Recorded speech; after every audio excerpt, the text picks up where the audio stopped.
자, 오늘은 시청자님들 공포서 읽을 겁니다. 공포서를 읽고 남은 시간엔 다른 것도 읽을게요. 이제 그리고 아마 올해 동안에 틀주는 아니다, 올해까지는 아니겠다. 한 여름 끝날 때까지 틀주는 이렇게 밝은 화면으로 시작할 것 같아요. 겨울이 돼가지고 해가 빨리 지면 모르겠는데 지금 6시 19분인데도 이렇게 밝네요. 정말. 일단은 오랜만에 시청자님들 공포썰. 시청자님들이 약간 나 빼고 단톡방이 있는 것처럼 한 번에 올리던데? 나 말고 단톡방이 있는 거 아니죠? 우리 이제 말코님 위해서 한번 글 올리죠 하고 그러는 것처럼 한 번에 뭉탱이로 올라와. 진짜 약간 어이없어. 자, 눈치챈 거냐고. 너무해. 자, 일단 읽을게요. 샤를 미클레르님. 지하철 공익근무 요원 복무하면서 겪은 공포썰. 초진지 표정. 이거 메이플 표정이었나? 안녕하세요, 말코님. 저는 현재 지하철에서 공익근무요원, 현재는 공익요원을 부르는 명칭이 변경되어서 사회복무요원으로 병역의 의무를 다하고 있는 01년생 슈벨러입니다. 작년 4월 초에 논산에 입대를 한 뒤에 4월 말에 근무지에 투입이 되어서 현재 26년 5월 초까지 대략 62% 정도의 근무 일수를 채운 상태입니다. 까마득하네요. 테이즈 런너 표정이구나. 군대 공포썰은 틀주에 자주 올라오는데 공익요원 관련된 공포썰은 거의 본 적이 없는 것 같아서 마침 따끈따끈한 무서운 썰이 하나 생겨 한번 적어보게 되었습니다. 평소 운동할 때 근무 중에 영무실에 대기하면서 틀주 잘 보고 있어요. 다른 곳 파가지 말아주시고. 제가 오늘 풀어볼 내용은 글을 쓰는 날짜 5월 5일 잼민이 날에서 바로 며칠 전에 일어난 일입니다. 얘기를 시작하기 전에 배경 설명을 잠깐 하겠습니다. 전 지하철에서 근무 중인 공익근무요원으로 5, 6, 7, 8호선에 있는 역 중에 한 곳에서 공익요원으로 근무하고 있습니다. 지하철에서 근무하는 공익근무요원은 대부분 교대 근무로 투입이 됩니다. 주간, 야간, 비번, 휴무 이렇게 주야 비휴 패턴으로 반복됩니다. 주간 날은 오전 9시에 출근해서 6시 퇴근, 야간은 오후 9시에 출근, 그리고 다음 날인 비번 날 아침 9시에 퇴근, 그리고 다음날이 휴무. 이런 식으로 소집 해제 때까지 훈련주 3주 빼고 20개월간 계속 반복하는 지옥의 무한 루프입니다. 물론 저런 식으로 교대 근무를 하다 보면은 남들보다 쉬는 날이 매우 적은 편이 되어서 매달 추가 휴무가 3, 4개 정도 주어지고 많은 달에는 최대 6개까지 추가 휴무가 주어지게 됩니다. 매달 주어진 추가 휴무에 연차와 병가를 야무지게 근무표에 끼워 넣으면은 지하철 공익은 아주 그냥 개쌉 꿀무지입니다. 껄껄껄. 물론 교대 근무 특성상 몸이 갈려나간다는 매우 큰 단점이 있지만 이 또한 대부분 금방 적응을 합니다. 이제 본격적으로 그날의 일을 풀어보도록 하겠습니다. 사건이 벌어진 날은 2026년 5월 초, 제가 야간 근무에 투입된 날이었습니다. 야간 근무 때 공익요원이 하는 일을 말씀드리면은 지하철역 마감하기 전까지는 평소대로 지하철을 이용하시는 거동이 불편하신 분들, 시각장애인분들, 역 외부까지 다치지 않고 나가시게 안내해드리고 밤이다 보니 취객분들을 상대하는 게 주요 업무입니다. 그러다가 새벽 0시에 역 마감 시간이 다가오면은 지하철역 셔터를 내리고 에스컬레이터와 엘리베이터 파킹하고 일단은 업무 끝! 이제 지하철 오픈 시간까지 역무실에서 당직을 시작합니다. 당직 근무하는 동안 역무실 내부에는 공익분이며 당직을 서는 동안 역무실 소파에 자거나 책상에서 공부하거나 유튜브 넷플릭스를 보든 본인 맘대로 할 수 있는 자유시간입니다. 전 작년 12월에 들어온 저보다 1살 많은 형님과 같이 근무하고 있어서 전 책상에서 틀주를 보거나 내년에 복학에 대비해서 부족한 공부를 하고 있고 형님은 소파에 자거나 게임합니다. 지금부터 형님을 후임형이라 부르겠습니다. 그날 당직 근무에서 저는 책상에 앉아 공부를 하고 있었고 형님은 소파에 누워 자고 있었습니다. 그러다 새벽 2시에 갑자기 역무실 구석에 있는 긴급 전화가 울렸습니다. 긴급 전화는 여자 화장실, 역 내부 상가, 승강장 등에 설치된 전화인데 역이 마감된 이후에 울릴 일이 전혀 없는 전화입니다. 마감됐는데 안에서 전화가 울렸어? 헐. 저랑 후임형은 처음에 젖댔음을 감지했어요. 혹시 사람이 지하철역 내부에 남아있는 상황이면은 공익은 근무 연장, 직원은 심할서 당첨이라서 상황이 꽤 심각해집니다. 일단 제가 긴급전화 근처 책상에 앉아있기도 했고 제가 선임이라 전화를 받았어요. 전화 받았습니다. 손님, 현재 역사 내부에 남아 계신 건가요? 제가 먼저 말을 한 후에 20초 정도의 정적이 흘렀고 상대방은 계속 아무 말도 없었습니다. 저와 후임 형은 일단 긴급 전화가 온 상황이면은 확인을 해야 해서 랜턴을 들고 승강장으로 내려갔어요. 당연히 아무도 없었습니다. 그래서 저랑 후임 형은 최근에 역 내부에서 전기 공사가 많았어서 혼선이 있었던 거겠지 싶어 다시 역무실 안으로 들어갔고 각자 용무를 보고 있었습니다. 20분 정도 지났나 또 전화가 왔습니다. 이번에도 제가 받았고 아까와 똑같이 매뉴얼대로 손님, 혹시 아직 역 내부에 남아 계신 건가요? 라고 수화기에 말했어요. 역시나 이번에도 아무 말 없고 저는 또 혼선이라 판단해서 20초 정도 흐르고 전화를 끊으려는데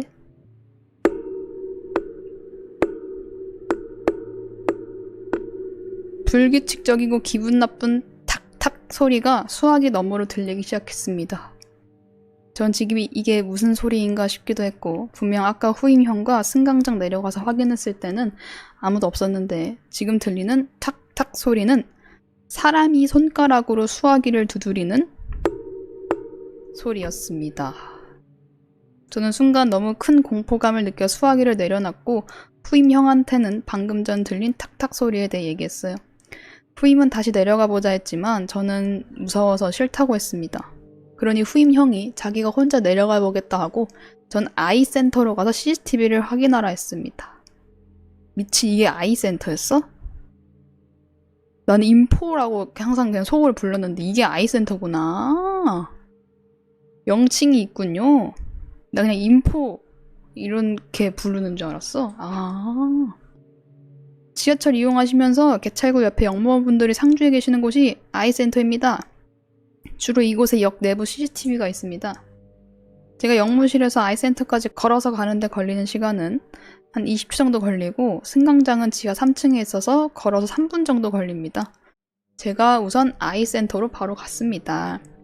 아이센터로 들어가서 해당 긴급전화가 있는 지하 3층의 승강장 부분을 찾아서 화면에 띄웠습니다.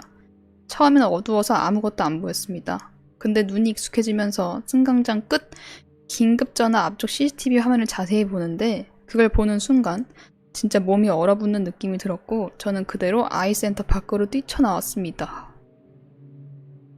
와, 이미지다. AI로 만드셨네요.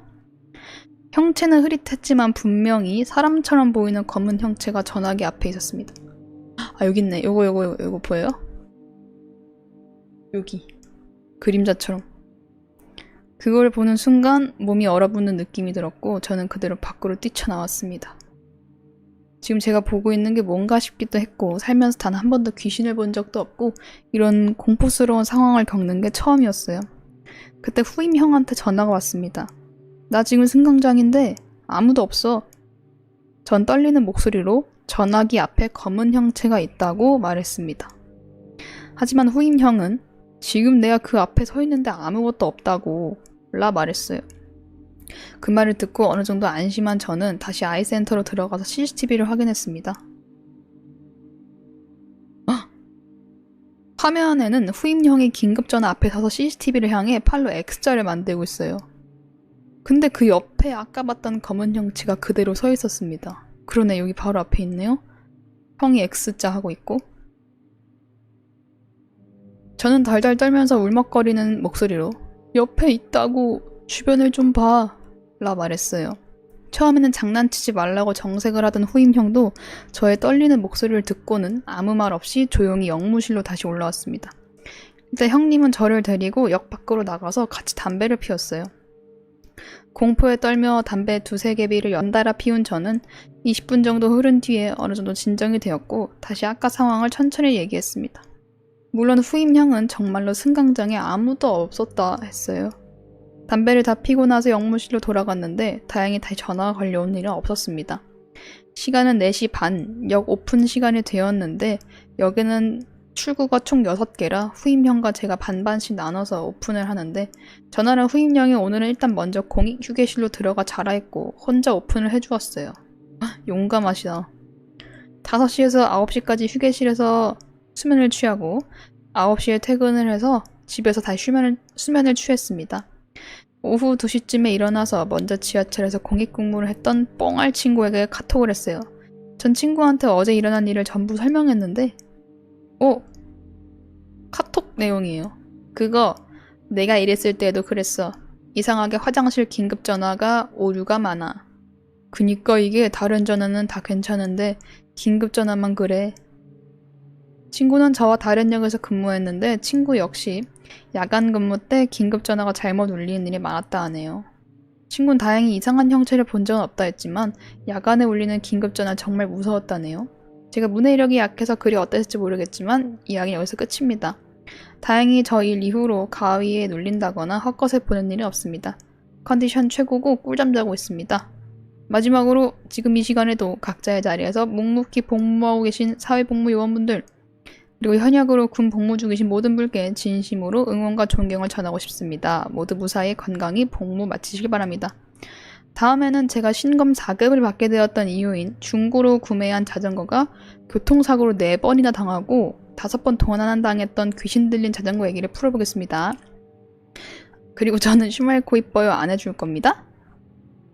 진짜 안 했네? 여기 했으니까 된 거예요. 여기 적어놨죠? 여기까지. 이거 요 장면 있잖아요.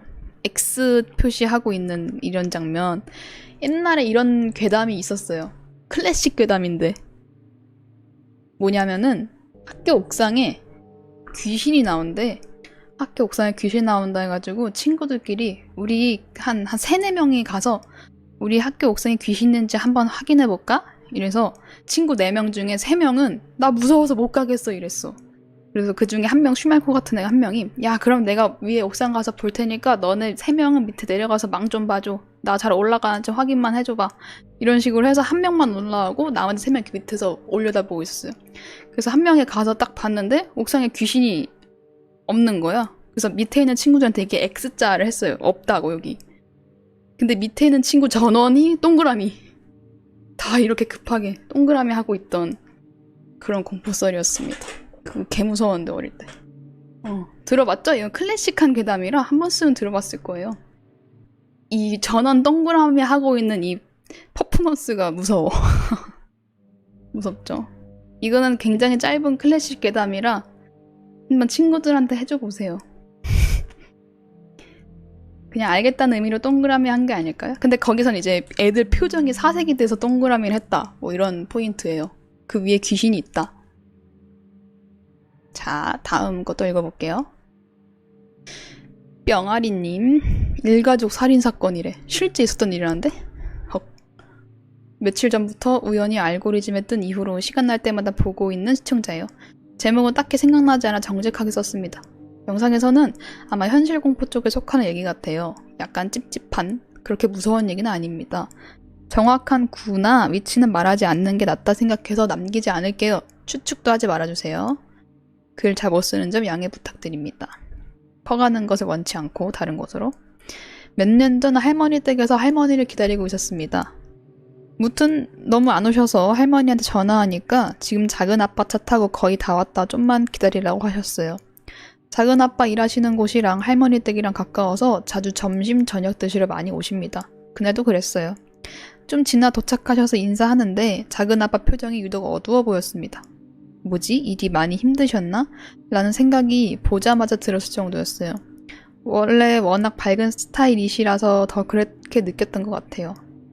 밥 준비하면서 할머니와 작은 아빠가 이런저런 일상 얘기를 하시다가 작은 아빠가 갑자기 땡땡이 죽었어 라 하시는 겁니다. 갑자기 누가 죽었다길래 옆에서 누워서 폰을 보다가 오잉? 하는 표정으로 작은 아빠를 바라봤어요.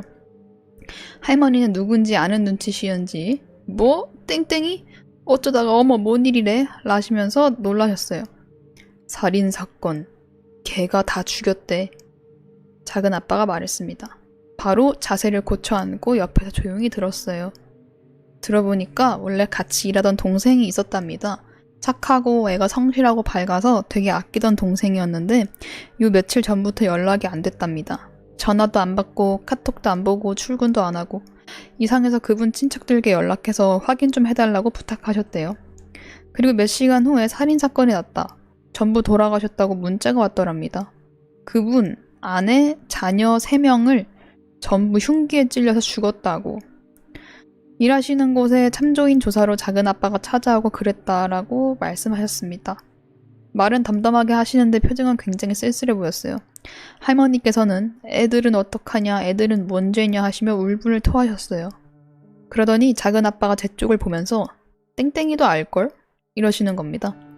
그때 장례식장에서 라며 말끝을 흐리셨어요. 한 달 전에 친할아버지께서 돌아가셔서 그때 말하시는 거였습니다. 제가 장남 겸 장손이라 조문객 받는 상주 역할을 했는데 인상착의를 말씀하셔도 너무 많은 조문객을 받기도 했고 너무 정신이 없던 상황이라 누군지 기억이 안 나는 겁니다. 작은아빠가 한 마디 더 하셨습니다. 그 왜 있잖아. 애들 3명 데리고 온 사람. 기억 안 나려나? 애들 3명이라고 하니 그제야 기억이 났어요. 제 어렴풋한 기억으로는 아내분과 애기들이 같이 오셔서 너가 땡땡이구나 라고 했던 기억이 어렴풋이 납니다. 듣고 살짝 멈칫했던 게 어른들은 얘기하시고 늦은 시간대라 사람이 거의 없어서 애기들은 복도에 제가 놀아줬어요. 나이도 다 초등학생에 들어가기 전이었고 애기 한 명은 진짜 그냥 갓난애기였습니다. 무튼 총 3명이었는데 그중 2명이랑만 복도에서 무궁화 꽃놀이를 해주었어요. 제가 또 애기들을 귀여워해서 잘 놀아줬던 기억이 났네요. 시간도 늦고 해서 잠깐 있다 가셨던 것 같은데 애기가 땡땡 오빠 잘 있어 라 하고 엄마 손잡고 갔던 기억이 있습니다. 그런데 갑자기 한 달 뒤에 다 죽었다니 이런 경험이 처음이라 굉장히 벙쪘어요. 애기들 얼굴이 스쳐 지나가더라고요. 사건 경위를 짤막하게 말씀드리자면 돈을 더 벌려고 여러 사업을 하셨대요. 근데 사업들이 잘 안 되고 여러 스트레스들이 겹치면서 원래 앓던 질환이 괜찮았다가 다시 심해져 이런 안타까운 일이 벌어졌다는 겁니다. 아내분과 아기들 먼저 흉기로 찌르고 자기도 스스로 목숨을 끊었어요. 당시에 충격이 컸었는데 가끔 생각해도 가슴이 먹먹합니다. 물론 아기들을 잠깐 본 거라 이름도 기억이 안 나지만 되게 밝고 웃음 많던 애들이라 더 마음 아픈 것 같네요. 저희 아빠나 할아버지나 반응들이 다 걔가 그랬다고? 이런 반응이라 되게 좋은 사람인 건 맞는 것 같은데 사람 일은 진짜 모르는 것 같다고 느낀 일입니다. 제 인생에서 3손가락 안에 드는 썰입니다. 글을 잘 쓴 건지 어떻게 쓴 건지 모르겠습니다만 오늘의 얘기는 여기서 끝입니다. 긴 글 읽어주셔서 감사해요. 유튜브 잘 보고 있어요. 주말꽃짱. 주말코 이뻐는 없네. 헐. 너무 진짜 돌아버렸나봐. 그죠? 나 더 이상 못 해먹겠다 하고 진짜 돌아버렸나 보다. 저 사람이. 불쌍하다. 애기들 진짜 불쌍하다. 우리 최근에 읽었던 뭐죠? 네. 일본 살인사건이었는데, 일본 일가족 살인사건? 그것도 너무, 애들은 진짜 뭔 죄냐. 애들은 항상 죄가 없다. 그거 너무 끔찍했어. 내 어쩌구 가족이었는데 까먹었네. 자, 다음 글 읽어볼게요. 여러분 그리고 채팅 좀 적어줘.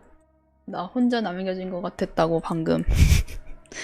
나 혼자 그린 아일랜드 꿈중독 섬에 남겨진 것 같았다. 아, 그린 아일랜드는 헌터헌터인가? 뭐지? 무슨 아일랜드였죠? 안개꽃섬. 그린 아일랜드 헌터헌터. 아, 그리드 아일랜드인가? 아, 헌터헌터 그리드 아일랜드. 아, 스카이블루 맞아. 스카이블루에 남겨진 것 같았다고. 자, 다음 거 읽어볼게요. 이것도 약간 현실 공포긴 하네요. 아버지의 아주 짧은 공포썰들. 그래 니맘 안다님. 안녕하십니까. 말코님 카페 게시물에는 늘 나폴리탄 글들만 올리다가 최근에 아버지께서 젊은 시절 겪었던 아주 짤막한 무서운 얘기 들려주셔서 몇 자 적어봅니다. 다른 거 파가지 말아주시고 정말 짧고 별로 안 무섭습니다. 때는 아버지께서 딱 21쯤이었던 시절 늦은 밤 친구와 헤어지고 집으로 걸어가고 계셨다고 합니다.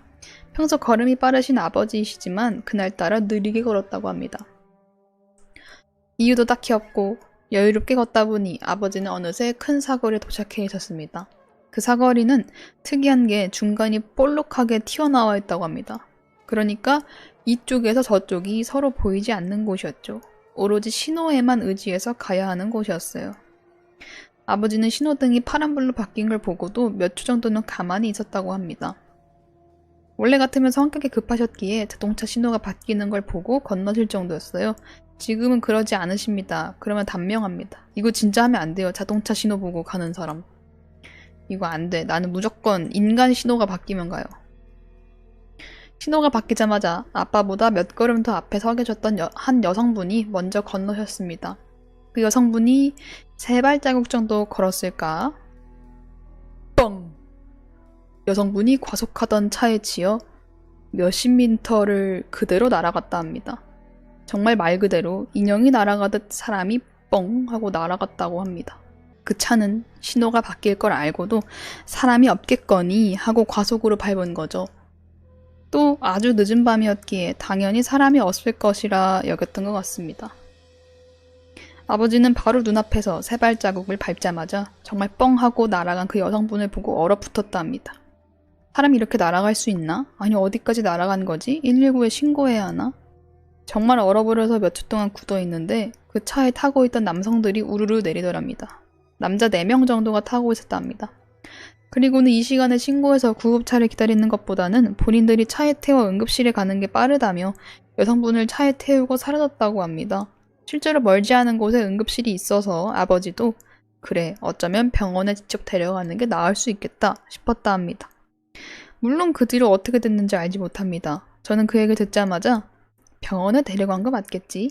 하는 의심부터 들었지만 그들도 일부러 사고를 낸 건 아니라 생각합니다. 모두 안전운전합시다. 너무 무섭다. 아, 교통사고 너무 무서운 것 같아. 가끔씩 그 유튜브 영상 내리다 보면 블랙박스 나오잖아요. 인스타나. 근데 진짜 가끔씩은 검열을 안 하고 올리는 놈들이 있어. 개빡치게. 최소한 모자이크를 하던가 아니면은 그 뉴스 같은 거는 보통 사고 일어나기 직전에 멈춰잖아요. 그 장면이. 근데 그것도 없이 그냥 올리는 애들이 있어요.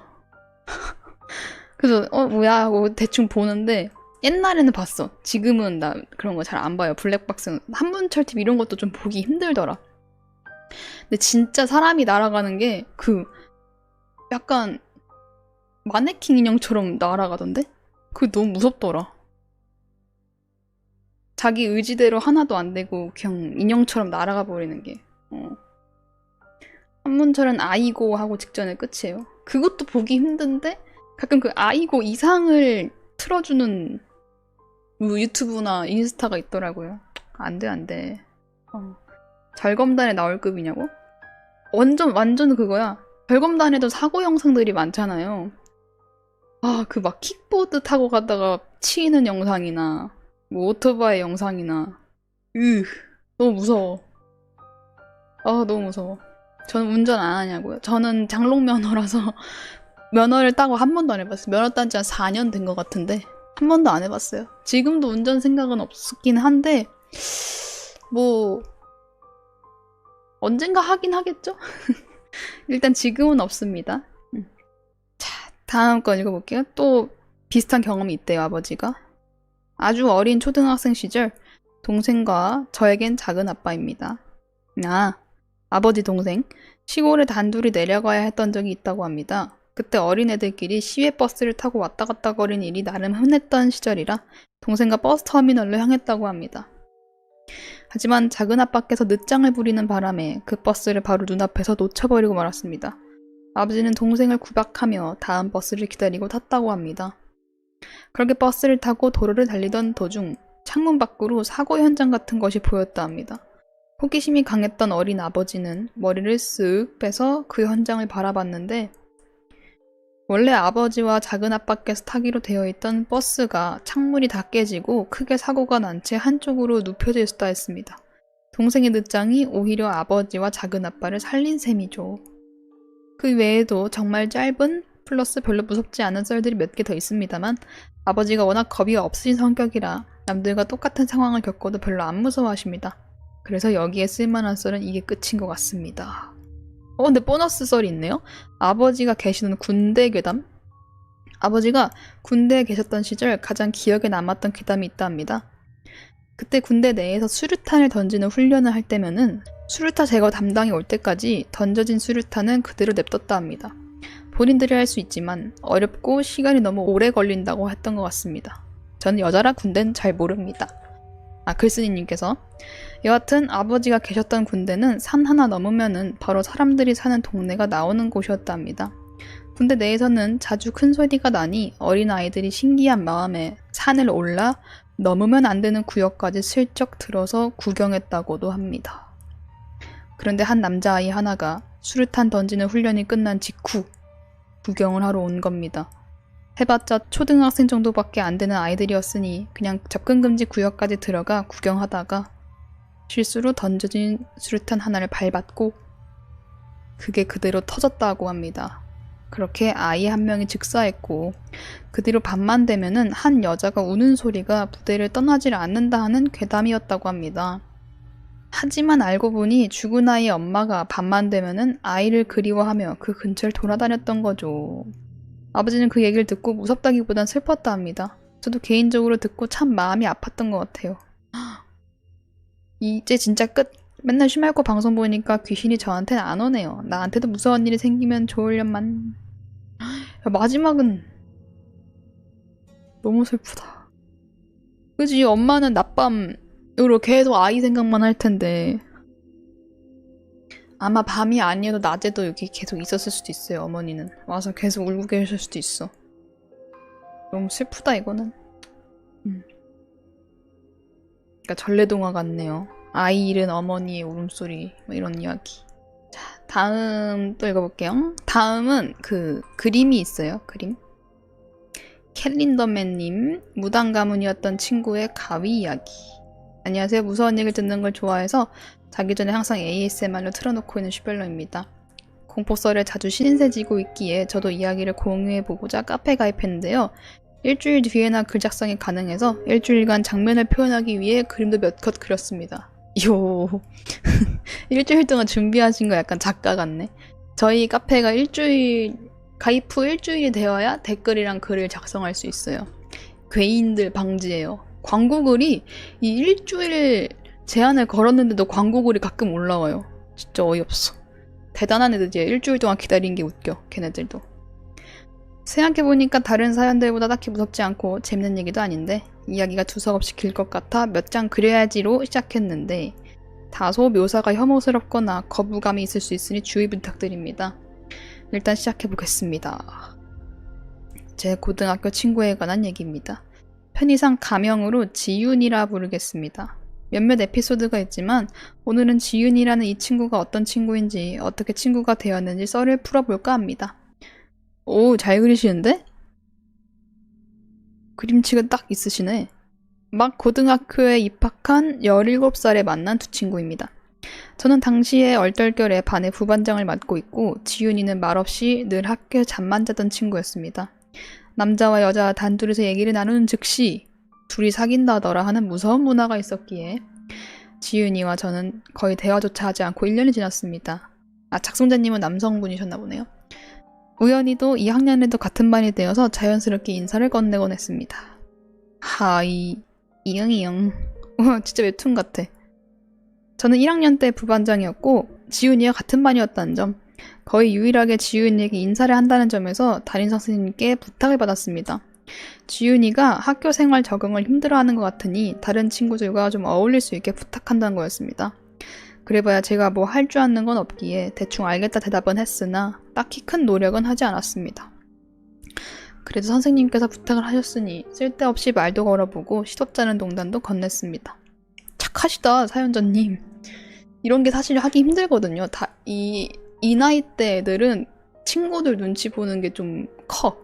친구들 사이에서 내가 어떻게 보일지 이건 당연한 거, 이 나이 때는. 근데 그럼에도 불구하고 약간 야, 너네 둘이 사귀냐? 라고 놀림받을 수 있음에도 불구하고 하네요.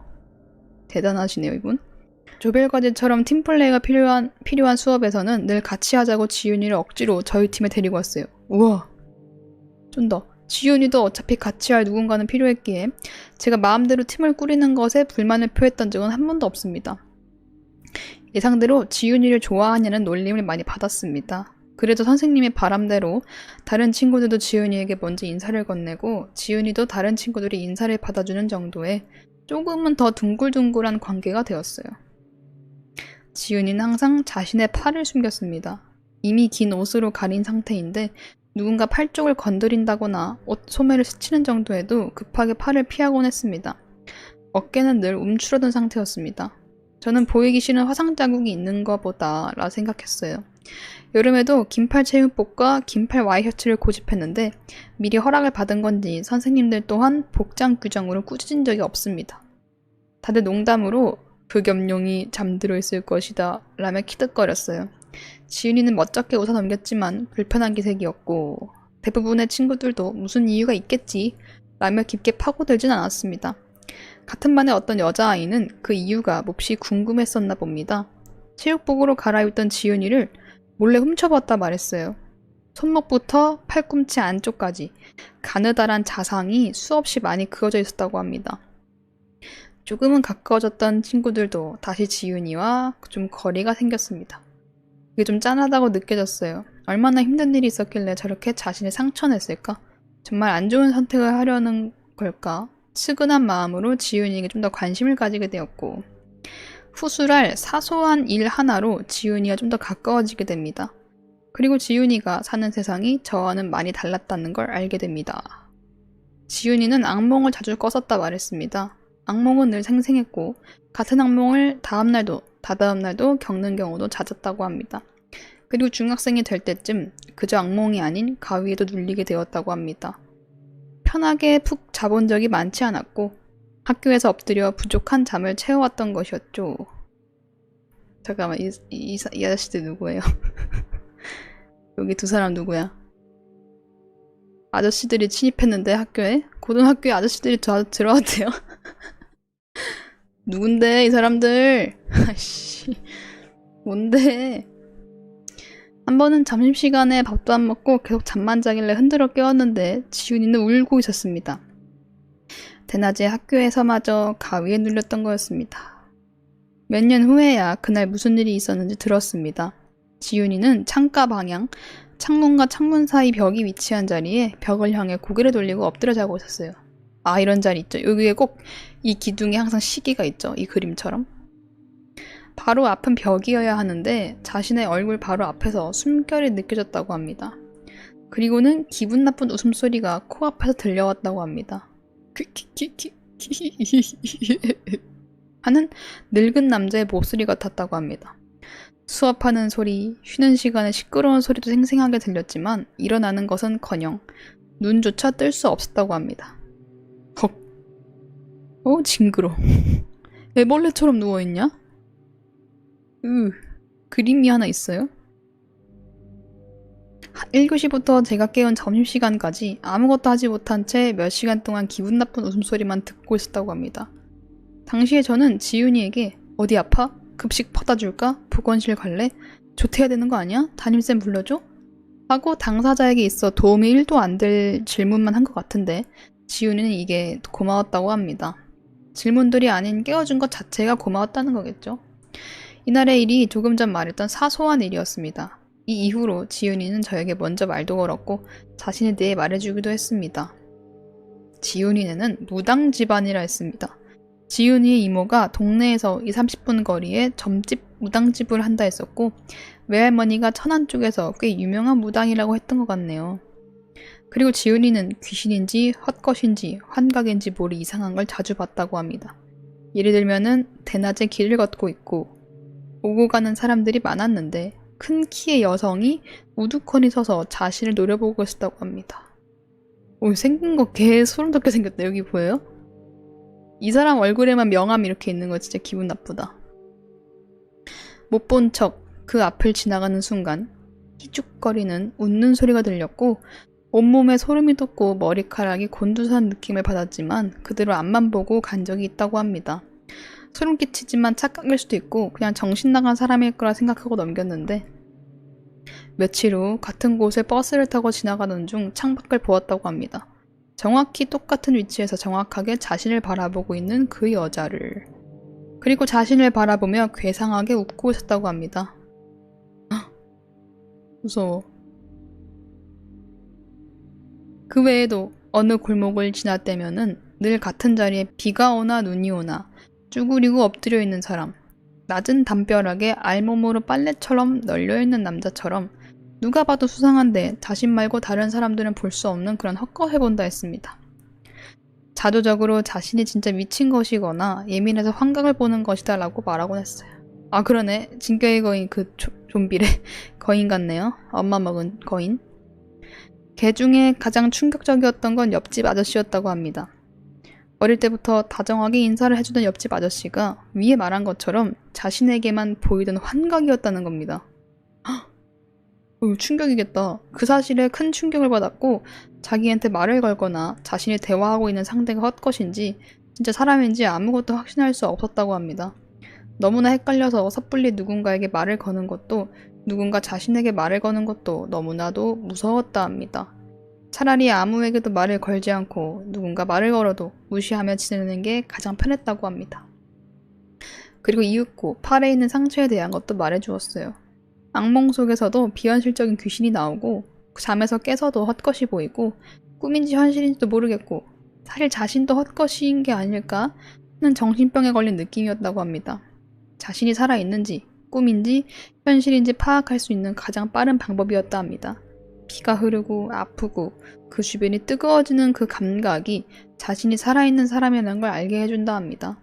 그런 자기 모습이 너무나 이상해 보일 거라는 걸 알기에 그만두려 했고 다른 방법도 찾아봤지만 그 감각이 없으면은 불안감이 생기는 수준까지 이르렀다고 말해주었어요. 그렇게 수많은 상처들이 생기게 되었고 이후로도 하나둘씩 늘어갔습니다. 무당이신 외할머니한테 도움을 받을 수 없느냐라 물었어요. 다행히 방에도 가방에도 부적이 있고 무슨 굿을 받은 적도 있다고 했습니다. 그래서 헛것이 직접 말을 걸어온다거나 자신을 만지려 한다거나 하는 일은 없어졌다고 했습니다. 외할머니 댁에 갈 때마다 뭘 한다 했으면 자세히 기억은 안 나네요. 뭘 하는지 나중에 물어보고 다시 적도록 하겠습니다. 무슨 의식을 하는 건가? 고등학교를 졸업하고 성인이 된 직후였던 것 같습니다. 전 미대에 진학했고 역시 그래 그림을 잘 그리셨구나. 새벽까지 대학교에서 디자인 스케치를 하고 있을 때였습니다. 아주 날카로운 디자인의 스마트폰이라는 컨셉 스케치를 그리고 있었어요. 갑자기 떠오른 생각에 지윤이에게 전화를 걸었습니다. 저는 과제가 많을 때면은 과제하느라 새벽 늦게까지 깨어있고 과제가 없을 때면은 게임하느라 새벽 늦게까지 깨어있으니 또 가위에 눌린다거나 해서 자다 깨면은 괜히 애꿎은 몸에 상처내지 말고 전화나 하라 했습니다. 헐! 너무 서윗한데? 뭐냐고. 너무 서윗해가지고 진짜 거의 드라마나 연프 같은데 나오는 그런 사람 같아. 저는 어차피 혼자 남아있는 꽈방이나 자취방이 적적해서 가볍게 한 전화였는데 지윤이는 거의 10분간 전화기를 붙잡고 엉엉 울기만 하다가 전화를 끊었습니다. 며칠이 지난 후부터 지윤이는 가위에 눌렸거나 악몽을 꿔 잠에서 깼을 때나 그냥 헛것을 봤을 때 저한테 전화했습니다. 그리고 어떤 꿈을 꿨는지 어떤 걸 봤는지 얘기하다 좀 진정이 되면은 이제 좀 괜찮아졌다 하며 전화를 끊는 게 일상이 되었어요. 제가 와우라는 게임에 빠져 과제가 없을 때면 늘 게임을 하느라 반지하 자취방에서 밤을 새고 있던 시절이 있었습니다. 지윤이에게 또 가위에 눌렸다며 전화가 왔습니다. 무슨 내용이었냐 물었고 지윤이가 자주 겪는 평범한 가위였어요. 다만 오늘 겪은 가위가 지난번에 겪은 가위와 이어지는 것 같다는 내용이었습니다. 처음에는 방 밖에서 무언가 자신을 노려보는 듯한 느낌과 함께 가위에 눌렸다는 걸 깨달았다 합니다. 어렵게 눈을 좀 떠서 방문 쪽을 바라보니 열려있는 방문에 무언가 고개만 살짝 빼놓고 자신을 계속 쳐다보고 있었다고 합니다. 이 그림자 너무 무섭게 잘하셨다. 헐. 산발의 긴 머리로 얼굴은 물론이고 상체의 대부분도 가리고 있는 그 형체는 방문 밖에서 하염없이 자신을 계속 바라보고 있었고 그 눈은 한 번도 깜빡이지 않은 채 눈이 뻘개질 때까지 쳐다만 보다가 하루가 지났다고 합니다. 그날 이후로 항상 방문을 닫아놓은 채 잠을 잔다더군요. 근데 오늘은 자다 깨서 화장실에 다녀오고 다시 방에 들어와 자는데 잠결에 문을 닫지 않은 채 누워있었다고 합니다. 그리고 두 번째 가위에 눌리게 된 겁니다. 다시 누군가 노려보는 듯한 느낌에 다시 방문 쪽을 바라봤다 합니다. 좀 다른 거는 지난번엔 얼굴 반 정도 겨우 보이고 그마저도 산발한 머리에 가려 눈만 좀 보이는 정도였는데 이번에는 문지방을 밟은 채 서 있었다 합니다. 그리고 거의 2m는 되는 듯한 큰 체구였다는 것도 그제서야 알았다고 합니다. 오, 무서워. 뭐야, 칼 들었는데? 처음 보이는 거는 문지방을 밟고 서 있는 큰 발이었다고 합니다. 굉장히 투박하고 큰 발과 그 밑에는 오물이 잔뜩 있었다며 지금 생각해도 끔찍하더라고요. 그리고 천천히 힘겹게 시선을 올렸고 상체를 거의 뒤덮은 산발한 머리와 자신을 노려보는 눈이 보였다고 합니다. 그리고 다시 천천히 시선을 내려 한쪽 팔을 봤을 땐 기겁했고 어떻게든 빨리 깨어나야 한다 생각 들었다 합니다. 발처럼 투박하고 큰 손에 부엌 칼을 쥐고 있었다고 합니다. 한참을 공포 속에서 발버둥 친 끝에 겨우겨우 잠에서 깼다며 전화를 해온 겁니다. 실제로 위협적으로 그렇게 칼을 들고 있었다는 거는 위험한 거 아니냐, 내가 아니라 왜 할머니께 전화드려야 되는 거 아니냐, 수다를 떨며 평소처럼 지훈이가 좀 진정될 때까지 이런저런 얘기를 하고 있었어요. 물론 한 귀로 듣고 건성건성 대답하는 저는 게임에 다 집중 중이었죠. 그러다가 지훈이가 아무 말 없이 조용해졌습니다. 아, 전화하다가 잠들었나 보네 라 생각하고 전화를 끊고 마저 게임을 하고 있었어요. 그렇게 한 5분 정도 있다가 문득 좀 이상하다는 생각이 들었습니다. 평소에 지윤이는 자신이 꾼 악몽이나 가위에 대해 얘기하고 그렇게 이런저런 수다를 좀 떤 후엔 아, 이제 좀 괜찮아졌다, 다시 좀 더 자야겠다 라고 끝 인사를 하고 전화를 끊었는데 이번에는 끝맺음 없이 조용해진 게 좀 이상하다 느꼈어요. 지윤이에게 전화를 걸어봤습니다. 지윤이는 엉엉 울며 전화를 받았고 힘겹게 고맙다는 말을 하는 것 같았습니다. 한참을 울다 무슨 일이었냐는 말에 겨우겨우 얘기를 해주었어요. 통화 중에 잠이 와서 자기도 모르게 잠깐 졸았던 것 같은데 그 순간 가위에 다시 눌렸다는 얘기였죠. 그 거대한 형체가 어느새 자신의 바로 뒤로 와 한 손으로는 자신의 목을 조르듯이 감싸고 다른 한 손으로는 핸드폰을 들고 있는 손목에 식칼을 대고 있었다고 합니다. 지윤이가 느끼기에는 30분 동안 그 상태로 있었던 것 같다 합니다. 헐, 아, 이 빨간색 눈이 되게 무섭다. 실제로는 5분 정도 뒤에 제가 다시 전화를 걸었고 그 벨소리와 진동과 함께 가위에서 벗어났다며 오열하며 전화를 받은 거였죠. 확실히 지금까지와는 다르게 위협적으로 다가온 가위에 지윤이도 많이 당황했고 여태까지 제 3자 입장에서 지윤이의 경험을 듣기만 했던 제가 그 가위에 간접적으로 개입했다는 것에 저도 적잖이 당황했습니다. 지윤이는 일단 오늘은 집에 자기 힘들 것 같다며 자신은 얼른 집에 나와 찜질방이라도 갈 거라고 분주히 나갈 준비를 하는 듯한 소리가 들렸습니다. 지윤이가 찜질방에 도착했다며 그날의 통화가 끝났고 저도 이제 잘 시간이 한참 지났기에 통화가 끝나자마자 잠에 들었습니다. 그리고 가위에 내가 간접적으로라도 개입했다는 오싹함 때문이었을까요? 인생 처음으로 저는 가위에 눌리게 되었습니다. 누군가 바라보는 듯한 시선을 느끼고 개선칠에 눈을 떴고 시선이 느껴지는 반지하 창문 쪽으로 눈알만 겨우 굴려 바라봤습니다. 이 귀신이 왔다.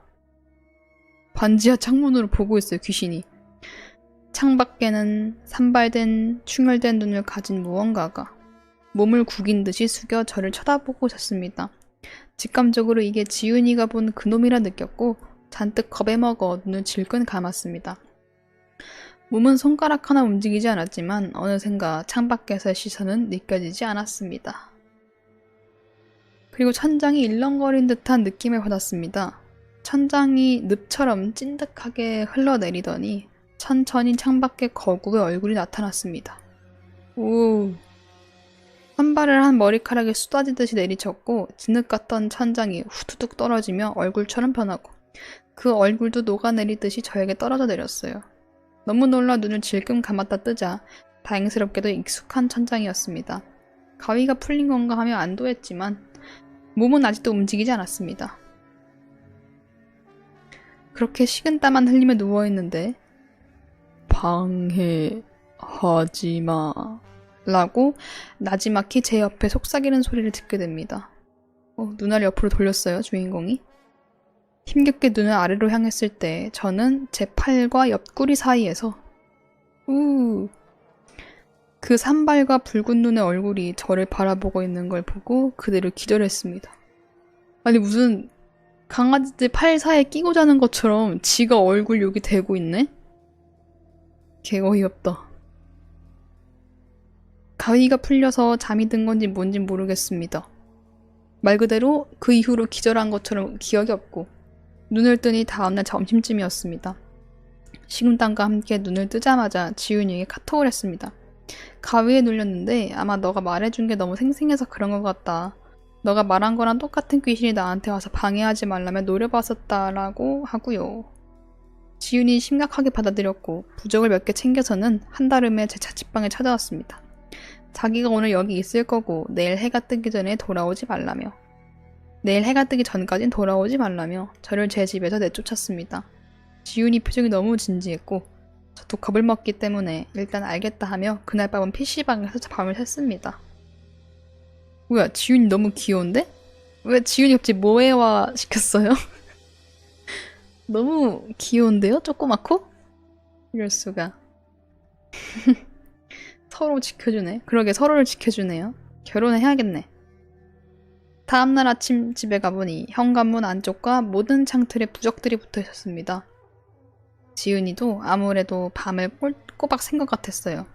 제 방에 다 타들어간 향이 2개, 거의 다 타고 있는 향이 하나, 계속 연기를 피우고 있었습니다.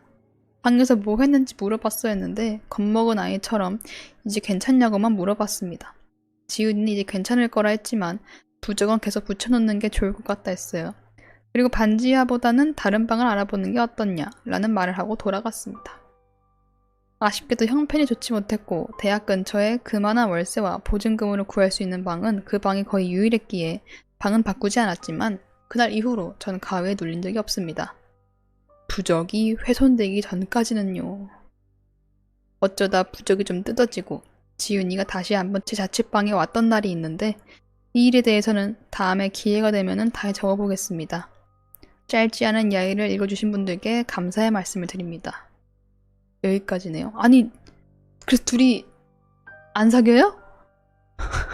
이거 아직 현재 진행 중인 건가? 아, 나는 이 무서운 얘기도 무서운 얘기인데 둘의 사이가 너무 궁금한데? 아, 진짜. 둘이 서로에게 의지할 수 있을 것 같은데. 지훈이 귀엽네. 아니, 작성자님도 정말 착하다. 그리고 그림 너무 잘 그리세요. 이거 중간중간에 그 약간 공포영화 오마주가 있는 것 같은데 이거 그 실제로 있는 장면이잖아요. 그 일본 공포영화 중에 뭐지? 약간 사다코 같은 링인가 주온인가? 다음 또 읽어보겠습니다요. 다음이 마지막 시청자 공포썰이에요. 참외 씨앗잎 엉덩방아 찢게 무서운 아는 형과 노상 까다 들은 이야기. 형은 수입 맥주를 꼴깍 땄습니다. 요새 날씨가 참 좋았던 덕에 같이 알바를 하던 형과 편의점 노상을 깐 날 저희는 통하는 게 많았는데요. 둘 모두 비슷한 지역에서 취사병을 전역하고 그 경력 아닌 경력으로 식당 일을 시작했다는 게 친분의 시작이었습니다. 밤 새벽에는 몇 개의 가로등 불이 드문드문 편의점의 따뜻한 연두간판 조명 아래 놓인 끈적한 테이블 벤치에 앉아 매세 한 봉지를 까놓고 매운 새우깡이죠. 매세 맛있겠다. 뭐 무슨 별 얘기를 했겠어요. 찌질할 데 없는 얘기의 끝은 항상 군대입니다. 저는 야심차게 중대에 전해 내려오던 화장실 괴담을 꺼내들었고 얘기를 다 들은 형의 차례가 되었습니다. 아, 여기 편의점 앞에 앉아있네요. 부감샷 미쳤다. 꼴깍꼴깍. 아, 다 마셨네. 야, 난 내가 어떻게 된 건지 감도 안 잡힌다. 병장 4호봉 남은 군생활 10수일 식사인원 식수라네요. 식수가 많지 않았기에 취사병은 4명 정도, 말년병자도 피해갈 수 없는 것이 아침 조리였습니다. 그쯤에 목감기가 왔거든. 환절기에. 뜨신 물을 달고 살아서 오줌 싸러 10분에 한 번씩 가는 거 그거 진짜 좆같다. 기침이 어느 정도였냐 하면은 하다 헛구역질이 다 나왔답니다. 눕기만 하면 목구멍을 타고 바람이 새듯 터져나오는 기침. 동태눈 군의관이 주는 기침약은 플라시보 비타민인가 싶었댔죠. 내가 믿음이 부족해서 약효가 없는 건가? 씨벌. 담배나 한 대 필까? 피고 한 캔 더 사자. 아마 기침이 떨어지지 않았던 건 형이 예나 지금이나 지독한 꼴초였기 때문일 거라 생각합니다. 매일 저녁 8시부터 9시까지 폰 반납 전 1시간 동안 형은 매일 노래를 들으며 연변장에서 담배를 폈습니다. 폰을 내고 청소를 한 뒤에 잠시 노가리를 까다가 저녁 점호를 취합니다. 대신 추사병은 일반 병사들보다는 1시간 조기 기상하기에 1시간 조기 취침하고 그렇기에 점호가 없습니다. 다른 생활관들이 점호를 취할 때 추사반 생활관은 먼저 불을 끄고 누워있으면은 초번초 불침범이 와서 인원 확인을 합니다. 7생활관 총원 4, 현재원 3, 열애 1명, 열애 사유 휴가입니다. 취사반 막내가 인원 보고를 하면은 초번초는 종이 꽂은 판넬에 끄적끄적 적고 말년병장인 형에게 밤 인사를 합니다. 편히쉬셔. 응, 잠깐만 땡땡아. 상병 땡땡땡? 이따 취침수 좀 낭낭하게 해줘라. 알겠습니다. 형은 자기 전에 따뜻한 물은 한 모금 크게 그리고 깊게 마셔 쩍쩍 갈라졌을 목구멍에 한 번 더 발버둥을 칩니다. 새벽녘에 혼자 깨 마름 기침과 헛구역질을 하는 일은 생각보다 더 외롭고 깜깜하더랍니다. 기침이 심해진 당시에 매일 밤 취침수를 부탁했고 잘 때 먹는 물? 효과가 있는 듯 싶자 물을 좀 더 많이 바닥에 뿌리면은 쾌차가 빠를까 싶었죠. 가습기 대신에 진짜 그냥 물을 뿌려놓는 거구나. 그래? 형은 다음날 5시 반 기상에 스트레스를 삼키고 잠에 들었습니다. 이분만 하는 게 아니고 원래 그런 거예요? 아침이라면 다 말라있어요? 왜 모른 척 하냐고? 그래요? 몰랐어요. Sorry. 그거 안 하면 헬이에요? 그래. 근데 이분은 감기 걸려서 더 잘 뿌리라는 거구나? 몰랐네. 불침번 업무에 저걸 뿌리는 게 있어요? 헐. 충격. 몰랐어. 또 지식이 늡니다. 근데 그러고 새벽에 알지? 조기기상 특유의 존나 비몽사몽. 새벽에 눈도 못 뜨고 신발 신는데 축축해. 씨볼 개 차가워가지고 잠이 확 깨대. 형 자리 주변에 물이 흥건했습니다. 좀 축축한 게 아니고 화장실 청소하고 나면은 바닥에 고이듯 웅덩이 한복판에 형 침대가 놓인 꼴이었어요. 보통 PX에서 사온 과자들과 남은 부식들을 박스에 담아 침대 밑에 놓는데 다 흥건해져 걸레짝이 되었는데 이 형은 어땠겠어요? 진짜 개빡 돌았지. 개빡 돌았습니다. 말년에 방구석 노인되는 게 이런 건가 싶으면서 긁혀버린 거죠. 식당으로 나가는 복도길에 서 있는 불침번에 가서 물었습니다. 취침수 뿌린 새끼 누구냐고. 그때 불침번 머리 길이가 거의 동자승에 띨빵해 보이는 게 누가 봐도 이병이었는데 머리 덥수룩한 아저씨가 대뜸 따지니 당황해서 어버버 관등 성면도 못 되더랍니다. 하나도 안 마른 거 보니까 물 뿌린 지도 얼마 안 된 것 같은데 그냥 이등병 특유의 무능한 열정 탓인 듯 했습니다. 이름도 모르는 친구라 이름 좀 볼까? 하다가 그것조차 얘한텐 꼽주는 거겠지 싶은 생각이 들었죠. 말년의 아량이랄까요? 친구야, 다음에 취침수는 생활관 가운데다가 적당히만 뿌리는 거야. 알았니? 네. 씨발 됐다. 다음에 또 이지랄만 내봐. 형은 화내기도 싫어 그냥 넘어갔습니다. 꼬라지 보니 딱 견적이 나온 거죠. 마편 찌르기를 즐겨할 아우라가 느껴졌습니다. 그날도 아침조리를 마친 뒤 연병장 한켠 흡연장의 거목에 기대 담배를 피며 아침 점호와 도수 체조를 하는 열맞춘 대대무리를 지켜봤습니다. 이것도 부감샷이네요. 아침 안개 틈으로 비집고 들어오는 노란 햇살결이 그림자를 길게 늘리고 우린 맥주를 한 캔씩 더 사서 테이블 벤치로 돌아가는 몇 걸음 동안 잠시 침묵에 잠겼습니다. 각자가 가진 가장 아름다웠던 순간을 되뇌었지요.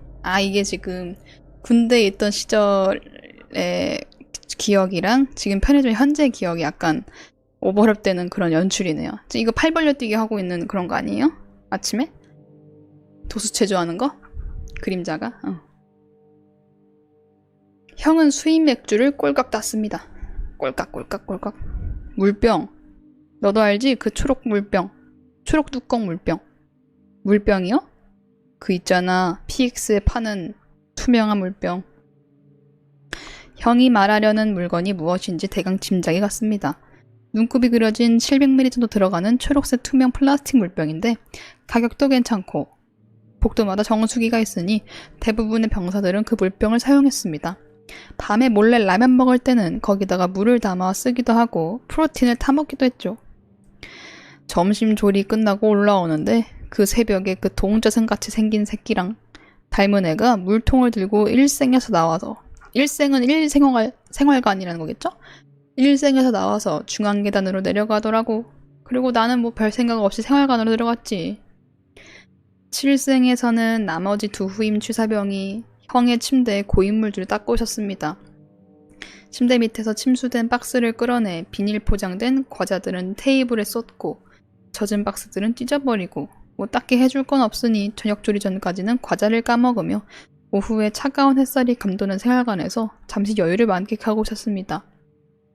형은 괜히 찝찝해서 자기 침대 대신 휴가간 동기 자리 침대에 누워 폰을 보고 각자 폰만 들여다보며 쿠쿠다스나 화이트하임 먹고 있는데 후임 하나가 갑자기 물어보더랍니다. 이것도 부감시하시네요. 김철수 병장님, 아니 근데 저 물 저지랄 나게 저게 됩니까? 레알 아니 뭐 취침수를 수둔으로 쓰는 것도 아니고 크크크. 물이 없는 곳에서 이 정도의 취침수를? 그냥 어디서 뭐 물 샌 거 아닌가 싶기도 합니다. 두 후임병이 낄낄대며 나루토를 따라하는데 형은 잠시 웃다가 문득 아까 일생에서 나가던 동자승 짬찌의 모습이 떠올라 일생으로 향했습니다. 아직 일반 병사들은 일과 시간이기에 생활관들은 거의 다 비어있었고 일생에도 역시나 아무도 없었습니다. 일생에는 침대가 6개 놓여있었고 6개의 관물대에 손담기 좋은 자리에는 모두 물병이 놓여있었는데 문에 가장 가까운 자리의 관물대에만 물병이 없었습니다. 역시 이 새끼구나 싶었지. 이 자리에 있는 사람이 물 뿌린 거구나. 형은 자신의 물병을 챙겨 수돗물을 가득 채운 뒤에 생활관으로 돌아와 과자나 까먹고 있던 후임들을 지나쳐 자신의 자리에 물을 모두 쏟았습니다. 그 양이 얼마나 됐겠어요? 시볼 택도 없어. 물웅덩이는커녕 걸레질 한 번에 사라질 그저 수분의 집합체 덩어리. 후임 한 명은 잠시 멍하니 바라보다 꼴깍 침을 삼키고 말했습니다. 닦을 필요도 없겠는데? 그러면은 일어났어? 그러면은 엄청나게 많이 뿌렸다는 거네요. 그 생수통 한 병으로도 택도 없다는 거는. 그날 저녁이 되고 형은 여느 날처럼 연병장에서 담배를 피웠습니다. 노래를 틀긴 했지만 딱히 귀에 들어오진 않았습니다. 고민이 많아졌죠. 헛개비를 본 것도 아니고 그럼 남들 자는 그 캄캄한 어둠 속에서 두벅두벅 생활관과 화장실을 왔다 갔다 하며 그 많은 물을 부었다는 건가? 심지어 화장실은 일생 앞에 있었고 칠생은 화장실에서 가장 먼 생활관이었습니다. 기본적인 감정은 화였지만 뭐랄까요? 속내를 알 수 없는 그 어둠 속에서의 동자승 짬띠의 얼굴이 흐릿하게 떠올라 내심 무서웠다고 합니다. 얘기를 좀 해보시지. 어디다 얘기를 해? 걔한테 가서? 뭐 지금 생각하면 그게 맞긴 한데. 아니 간부한테요. 간부들은 뒤에서 취사반 존나 싫어했어. 꿀빤다고. 뭐 저희 부대도 그렇게 했어요. 그날 밤이 되었을 때 형은 취침수를 뿌려달라 얘기했습니다. 적당히 뿌려라 뭐 이런 말도 따로 덧붙이진 않았습니다. 결정적인 이유는 동자승 짬찌가 했다는 확신이 없었기 때문이죠. 돌이켜보면은 자신이 했다는 말을 들은 것도 아니고 물을 뿌리는 것도 본 것도 아니었으니까요. 그러나 내심 동자승일 거라 확신했고 그저 확실한 물증이 필요했습니다. 그날 불침번 근무표에는 동자승이 없었어요. 형은 영 찜찜해서 동기 침대에 누워 자기로 했습니다. 오늘 황민수 병장 휴가 간 동기래요. 여기 자리에 주무십니까? 개 찝찝해. 발 쉬십시오. 발 쉬어. 잘 자다가 내가 한 새벽 5시쯤에 깼거든? 존나 애매한 시간이지. 조기 기상 시간이 5시 반인데. 꿈에서 오줌 싸는 꿈 꾸다가 깨서 뇌한테 땡큐 한번 외치고 화장실 가는데 생활관 바닥이 척척해. 그냥 뭐 딱 취침수 뿌린 정도야. 역시나 싶었고. 근데야 뭔가 계란 썩은 내 같은 게 좀 나는 것 같았거든? 잠결에 별 생각 없이 나가서 화장실 가서 오줌 누고 다시 복도로 돌아가는데 갑자기 누가 말을 걸더라고. 야, 이 시간에 혼자 뭐하냐? 뭐야, 너 말번이야? 말번이야. 아니 너 뭐하냐니까 이 시간에. 화장실 가지 뭐해? 이씨, 생활관에서 뭐하냐고. 뭐? 민수는 오늘 휴가 복귀한 거야? 아야야, 그거 나야. 내가 오늘 민수 자리에 잤어. 너 고생 많다. 오해가 다 풀렸다고 생각한 형은 마저 생활관으로 돌아가려는데 불침번을 서던 동기가 형을 막아 세웠습니다. 형은 슬슬 짜증이 나서 확 돌아봤는데 그 어두운 복도에서도 불침번 동기의 표정이 얼마나 일그러졌는지가 눈에 훤할 정도였어요. 애써 무시하려 했던 사실을 강제로 주입당한 듯 보였죠. 내가 딱 상황 파악이 안 돼 보이니까 그 불침번 서던 동기가 체크하던 현안팡을 보여주더라고. 초번 초, 2번 초까지만 해도 7생 현재 원이 3시였는데 3번 초부터 4시 되어 있더라. 에이, 말도 안 돼. 당직한테 보고 안 했대요? 그러니까 가라를 얼마나 존나게 쳐댔으면은 말반 서던 애도 그게 존나 이상했던 거야.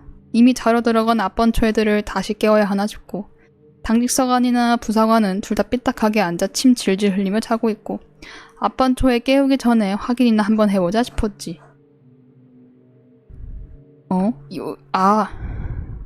이거 시야다, 시야. 이거 오른쪽에 있는 사람이 형아인가 보네요. 이거 이야기 들려준 형아. 여기는 자고 있고 꼴깍. 그 마른 침 넘어가는 소리가 어찌나 크게 들렸겠습니까? 불침번 동기는 컴컴한 복도에 덩그러니 놓인 채 마음처럼 잔잔치 못하고 뚜벅거리는 군아빠를 원망하며 조심조심 다가가 칠생 생활관 문에 달린 작은 창을 들여다봤습니다. 원래 뭐야? 형의 자리에는 어떤 사람이 있었습니다. 침대 위에 올라서서 스트레칭인지 무엇인지 모를 이상할 동작들을 취하고 있었다고 합니다.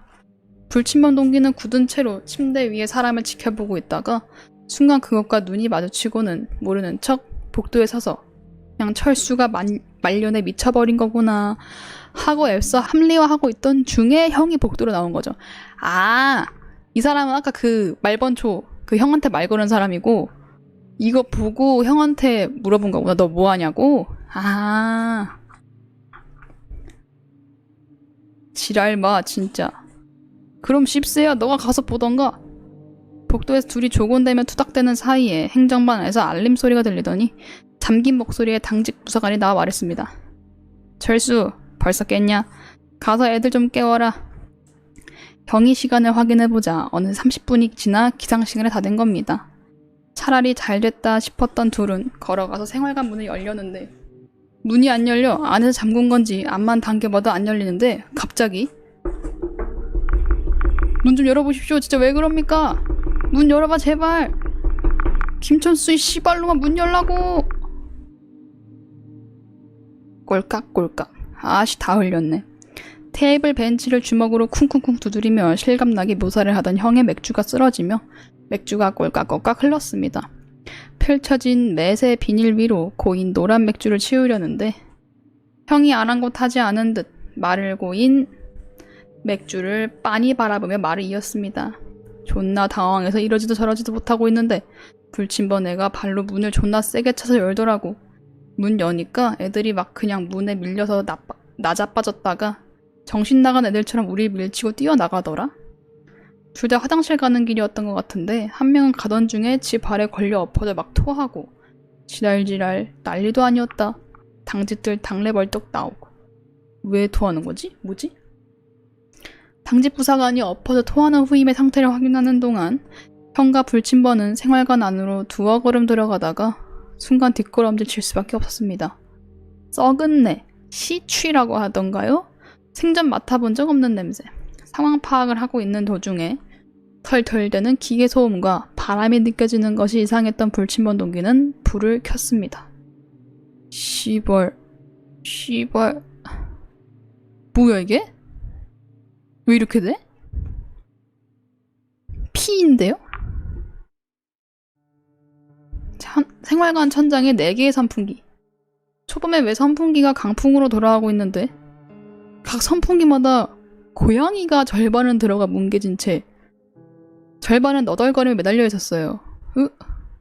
털털대며 돌아가는 선풍기는 선혈을 날리며 기웃거리고 바닥에는 피와 오물들이 뒤섞여 있었습니다.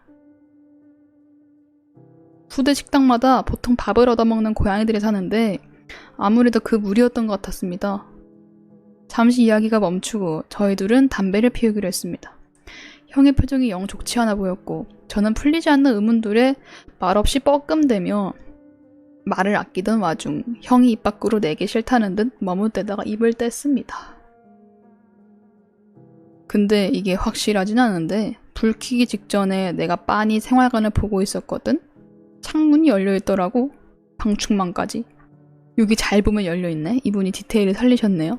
여기 내 마우스 있는 데 쪽에 창문이 열려있네. 그걸 열어요? 열고 안 열리고가 아니라 우리는 아예 방충망에 나사를 박아놨어. 근데 거기에 그 창가에 매달린 손이 분명 있던 것 같은데 모르겠다. 자리 좀 치우고 한 캔 더 하자. 전 슬슬 배부른데. 형은 수입 맥주를 꼴깍 땄습니다. 꼴깍. 좀 살겠네. 대대는 난리가 났습니다. 왜 출근을 안 하냐. 올라와 봤던 급양관, 식당 담당 간부래요. 급양관은 후임들의 상태를 보고는 지통실에 바로 전화해 금일 조식은 컵라면으로 대체하겠다 보고했죠. 대대원들은 아침부터 까레버 불닭을 먹게 되었고 소문은 일파만파 대대에 퍼졌습니다. 엎어졌던 후임 애 하나는 엎어진 상태로 토를 막 했는데 또 그걸 삼키고 막 크게 또 토한 게 폐로 넘어가고 에휴. 하나도 영 상태가 삐리해서 같이 외진을 갔는데 급양관 말로는 입원시켜달라고 그렇게 애원을 해대니 벌 수 있냐? 급하게 취사 지원받고 이모님, 식당에서 조리를 돕는 민간조리사 이모님이랑 나만 족뱅이 존나게 쳤다 그때? 아니 근데 그러면은 그치. 졸지의 생활관에는 7생활관에는 형밖에 남지 않게 되었습니다. 저녁조리가 끝날 때까지 생활관에 가지 않고 형은 식당 휴게실에서 시간을 보냈습니다. 도무지 생활관에 들어갈 자신이 없었거든요. 고민을 하다가 생활관에 잠시 가기로 한 건 물병을 가지러 가기 위해서였습니다. 내내 따뜻한 물을 못 마시니 기침에 죽을 지경이었대요. 중대로 올라갔는데 칠생 불이 켜져 있었답니다. 조심스레 문을 열고 들어가니 두 사람이 테이블에 앉아 TV를 켜놓고 있었습니다. 행보관과 불침번 동기였습니다. 생활관은 아무 일도 없단 듯이 고요하게 냄새조차 나지 않았고 연합뉴스에서는 경제에 대한 우려 섞인 보도가 나오는 중이었습니다. 철수, 이리 와서 앉아봐. 의자를 드르륵 끌어앉으니 행보관이 침을 한번 꼴깍 삼키고 우물쭈물하다 입을 뗐습니다. 너나 얘나 병원 실려간 애들이나 뭘 봤다는 거냐? 잘 모르겠습니다. 얘 말 듣고 시겁해서 왔더만 말이야. 형은 황당한 표정으로 불침번 동기를 바라봤지만 그 또한 답답한 표정을 지으며 한숨으로 대답할 뿐이었습니다. 진짜 아무것도 없었습니까? 내가 딱 물어보는데 이 시볼론 표정이 이상했어. 우물쭈물 뭔가 말하는데 뜸을 좀 들이더라고. 진짜 어제 그 몇 명의 단체로 차 돌아버린 건지 아니면은 모두 뭔가 지도 캥기는 게 있는 건지 꼴깍꼴깍. 캥거루가 따로 없네요. 형의 표정이 워낙 안 좋았기에 대충 헛소리로 웃어 넘기는데 형이 맥주를 마시다 살해에 걸렸는지 기침을 하기 시작했습니다. 먹이 건조한지 멈추지 않고 계속 하더라고요. 그렇게 담배를 펴대니 고개를 아래로 내리다 허리를 바닥으로 다 굽히고 나서야 형은 입주위를 닦으며 다시 자리를 고쳐 앉았습니다. 그래서 그날 생활관을 옮기신 거예요? 그치. 동기애가 다다음날 저녁에 복귀라 올 때까지만 다른 생활관에 잔다고 했어. 행보관이 개지랄 했겠는데요? 그럴 줄 알았는데 생각보다 뭐 그냥 알았다 한다더라. 어쩐지 그래서 가능했구나. 그치. 담배는 하나 피실까요? 아니. 기침 나니까 혼자가. 올 때 요거 하나만 사다 주고. 배 터지시겠네. 갈증나 죽겠다 아주. 근데 어디 생활관으로 가셨죠? 이생. 형은 수입 맥주를 꼴깍 땄습니다. 꼴깍. 아후. 이생으로 갈아입을 옷들과 따뜻한 물을 담은 물병을 챙겨갔을 때 이생의 후임들은 말 그대로 열광의 도가니였습니다. 군 생활의 단비 같은 존재, 하루 만에 산더미같이 불어난 괴담의 산증인. 형은 취침 시간 전까지 테이블에 다리를 꼬고 앉아 그간의 썰들을 풀며 마음이 좀 놓였을까요? 왁자지껄 되지도 않는 드립을 덧대며 신나 있는 20대 초반의 건아들 주위에 둘러싸여 있으니 그럴쓸만도 합니다. 썰 들으니까 재밌어 하겠네, 이 사람들은. 생활관 안에 있던 분들은 괜찮으시답니까? 몰라, 연락도 안 받더라. 아니 그 패급 새끼 뭡니까? 불러옵니까? 그럴까 그럼? 이따 연등 때 나가서 얘기 좀 해봐야겠다. 점호 후 밤 12시까지 2시간가량의 연등 시간. 시통실에 보고 후 막사 밖으로 나가 흡연이 가능했고 이생 병사들이 우르르 몰려가 동자승을 데려왔습니다. 불안한 눈빛으로 흡연장에 끌려온 그는 병사들에게 둘러싸여 경직된 차렷 자세로 안절부절 눈치만 볼 뿐이었습니다. 형은 그런 그가 안쓰러웠는지 나머지 병사들을 좀 멀리 두고 둘이 이야기하려 했죠. 쌀쌀함이 올라오는 밤 새벽엔 몇 개의 가로등불이 드문드문 그중 한 가로등 밑에 서서 형이 말했습니다. 오, 이런 연출. 여기 다른 애들이 여기 담배 피우고 있고 여기 형이랑 동자승만 서 있네요. 친구야, 이병팍! 아니, 안 해도 돼. 내일 모레면 집에 가는데 그냥 형이라고 불러. 예. 뭐가 어떻게 된 건지 저도 모르겠는데 내가 물어볼 사람이 너밖에 없네. 어떤 거를... 너도 알잖아. 어저께 밤에 뭐 이상한 거 못 봤어? 마른 익사라고 아십니까? 뭔 익사? 시간이 꽤 걸릴 수도 있습니다. 뭐라는 거야, 시벌 진짜. 뭐 시벌 이상한 소리만 해대니까 나도 진절머리가 나서 그냥 두고 막사로 들어가 버렸지. 무슨 마른 익사. 한 대 진짜 쥐어 팰 뻔했다. 아우, 큰일 날 뻔했네요. 그러고 어떻게 됐어요? 몰라, 별일도 없었고 나는 얼마 안 돼서 말출 갔다가 전역했으니까. 나중에 듣기로는 그 짬찌 새끼 자원에서 취사반 들어갔다더라. 그 후임들은요? 뭐 듣기로는 별 문제 없었다는데 그 물병요? 자꾸 뭐 물병을 누가 바꿔간다 뭐 이랬대. 애 하나 물에 빠뜨려서 전출 가기 전까지. 물병을 바꿔요? 몰라 새끼야, 나도 뭔 개소리인지영. 진짜 개소리긴 하다. 그렇지. 꼴깍꼴깍꼴깍꼴깍꼴깍꼴깍꼴깍꼴깍꼴깍꼴깍꼴깍꼴깍꼴깍. 아, 갈증나. 나 담배 한 대 핀다. 형 이상한데? 형 왜 이러지? 저는 테이블 벤치에 턱을 괴고 목을 헐떡이며 맥주를 들이키는 형의 모습을 지켜봤습니다. 문득 기시감이 들었어요. 밤 새벽에 몇 개의 가로등불이 드문드문. 그중 하나 아래에서 어딘가로 걸어가는 형의 뒷모습. 담배를 핀다던 형은 정처 없이 어딘가로 걸어갔습니다. 어디를 향하고 있던 걸까요? 형의 접신물을 찾으러 가는 걸까요? 전 턱을 괜 채 빤히 형을 바라볼 뿐이었습니다. 드문드문 밝히는 가로등길에 나타났다 사라졌다를 반복하는 형. 형에게는 얼마의 시간이 남은 걸까요? 아! 언젠가 형이 우리의 외로움을 이해할 수 있는 날이 오길 바랍니다. 너도 그렇지? 형이 마른 익사가 내 생각엔 이거 같아. 아, 이게 좀 해석이 필요한 글이네. 꼴깍. 그거 같아. 형이 뭐가 씌인 것 같지 않아? 그래서 계속 뭘 마시는 거 아니에요, 지금? 형만 모르는 것 같은데?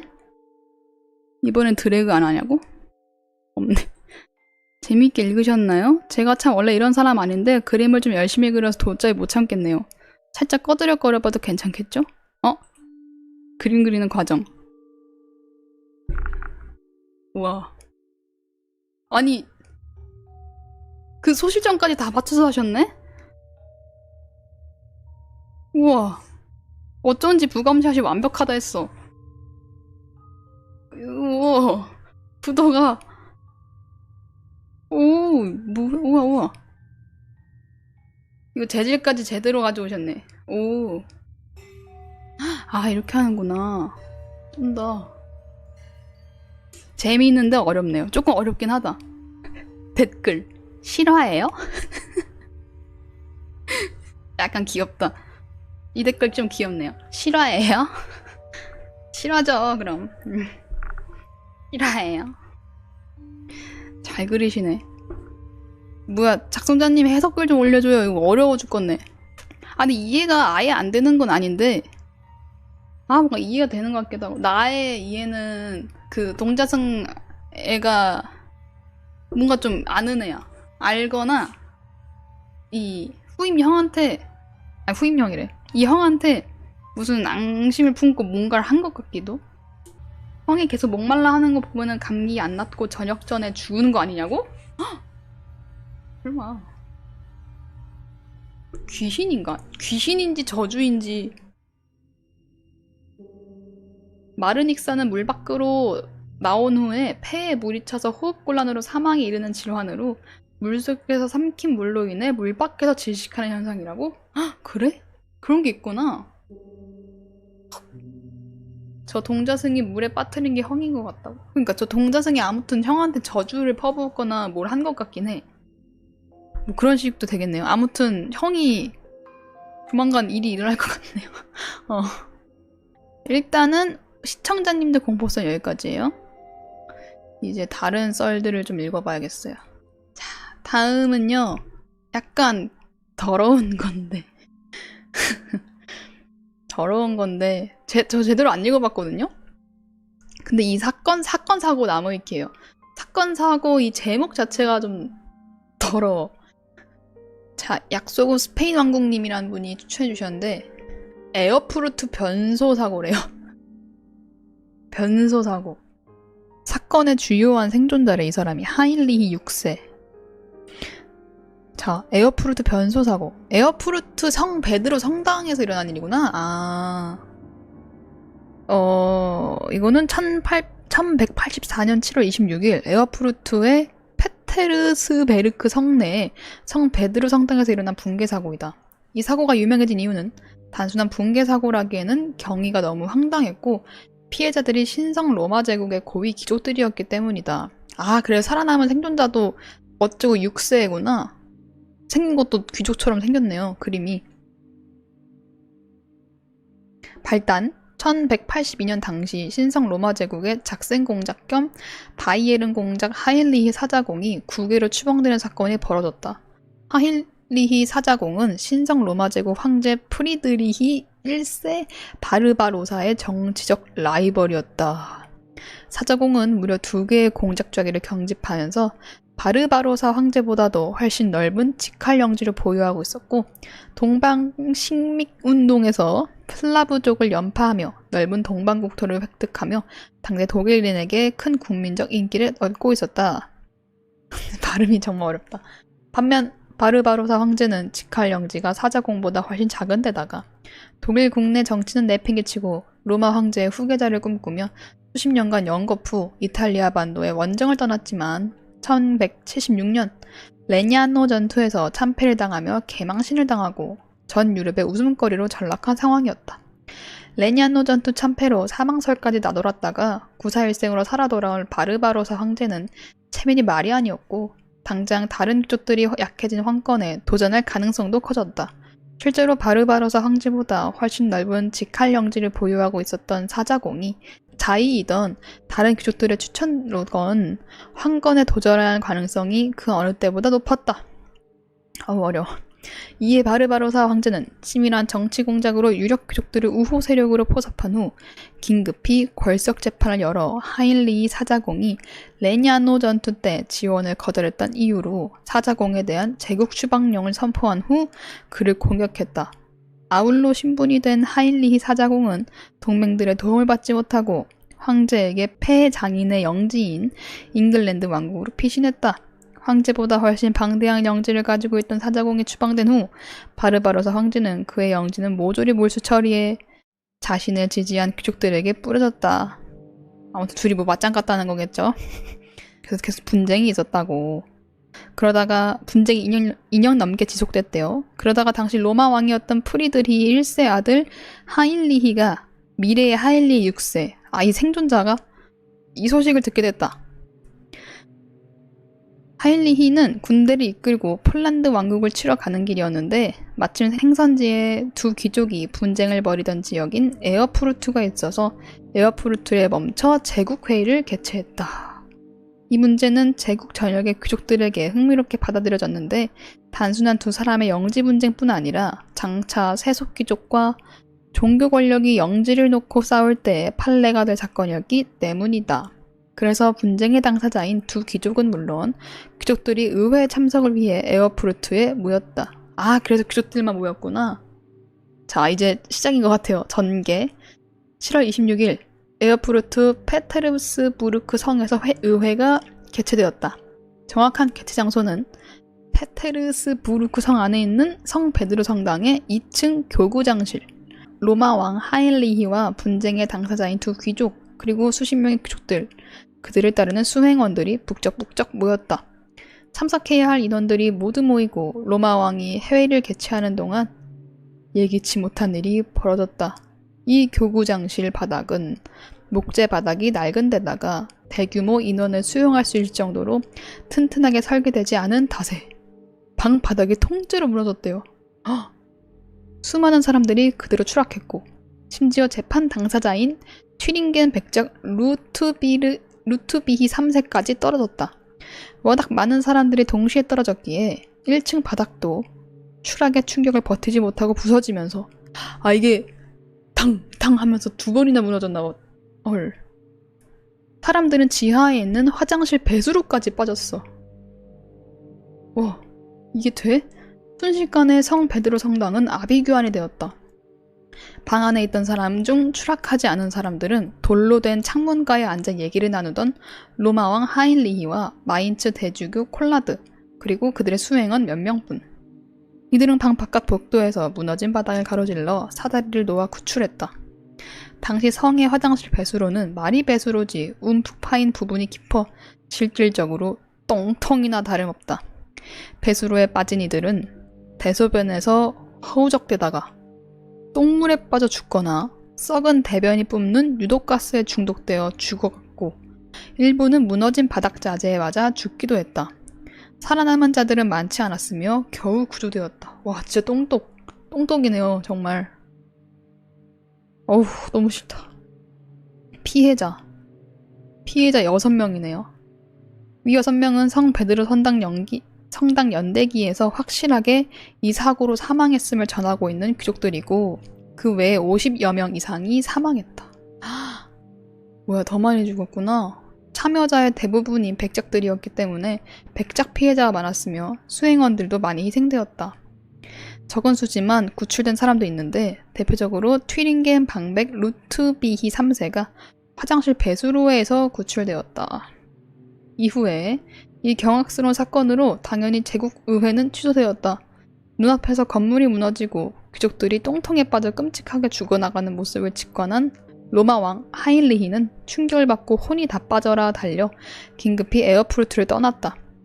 직후 폴란드와의 강화도 맺어져 결국 하인리히는 괜히 길에 나섰다가 여러 의미로 변만당할 뻔한 꼴이 됐다. 진짜 변당할 뻔했네. 그해 말에 황제 프리드리히 1세가 직접 나서서 이 사건의 발달이 된 분쟁을 중재했다. 자, 기타. 이 사건의 전개가 워낙 충격적이고 개연성이 없어 보여 황당하기 때문에 이런 걸 소설로 쓰면 비판받을 게 뻔하면서 유머화되었다. 그러니까 너무 황당한데? 현실이 그다지 개연성은 없다는 것의 예로 자주 얘기된다. 사실 구국의 위인이 어느 날 돌에 걸려 넘어져 죽는 부류의 사건에 비하면은 그럴 만한 이유는 있는 편이다. 위에 설명했듯 회의실로 쓰인 교구장실은 애초에 집회를 위해 만든 곳이 아니기 때문이다. 오늘날에도 정해진 용도 외의 용도로 공간을 활용하면은 여러 문제를 겪곤 하는데 건축 기술이 미흡해 최대 하중 자체가 크지 않았던 과거에는 더욱 그럴 수밖에 없다.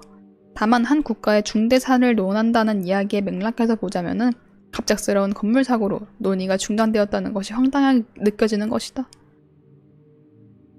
중국 사회도 이런 게 있대요. 이런 걸로 사망한 군주가 있대. 춘추 전국시대 진나라의 28국군인 진경공으로 병입고황 고사성어의 주인공이다. 이 양반도 정말 어처구니 없게 변소바닥이 무너져 내려 사망했는데 세계 역사상에 이처럼 비참하게 죽은 군주는 드물 정도로 처참히 사망했다. 옛날 화장실의 구조상 황당하긴 해도 충분히 있을 법한 사고였던 것 같다.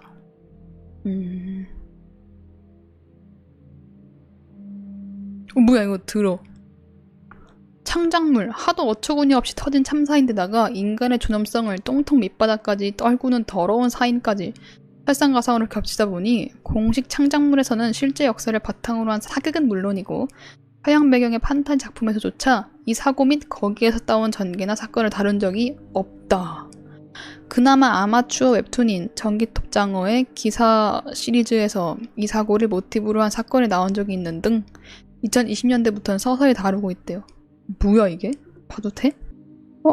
팟캐스트? 뭐야? 아니, 팟캐스트에서 다룬 거구나. 정확히 나오는 거 아니네요. 그 썸네일만 이상하고 그냥 팟캐스트네요. 이런 영화 하나 있지 않아요? 이 똥통에 빠져 죽은 게 아니고, 이거 무슨 영화인지 약간 단편 영화 이런 것 같은데, 갑자기 어떤 장소에 이만한 식탁이 있으면은 거기에 음식이 그냥 주어져. 그 음식을 사람들이 마구마구 먹어요. 정말 걸신 들린 것처럼 마구마구 먹어.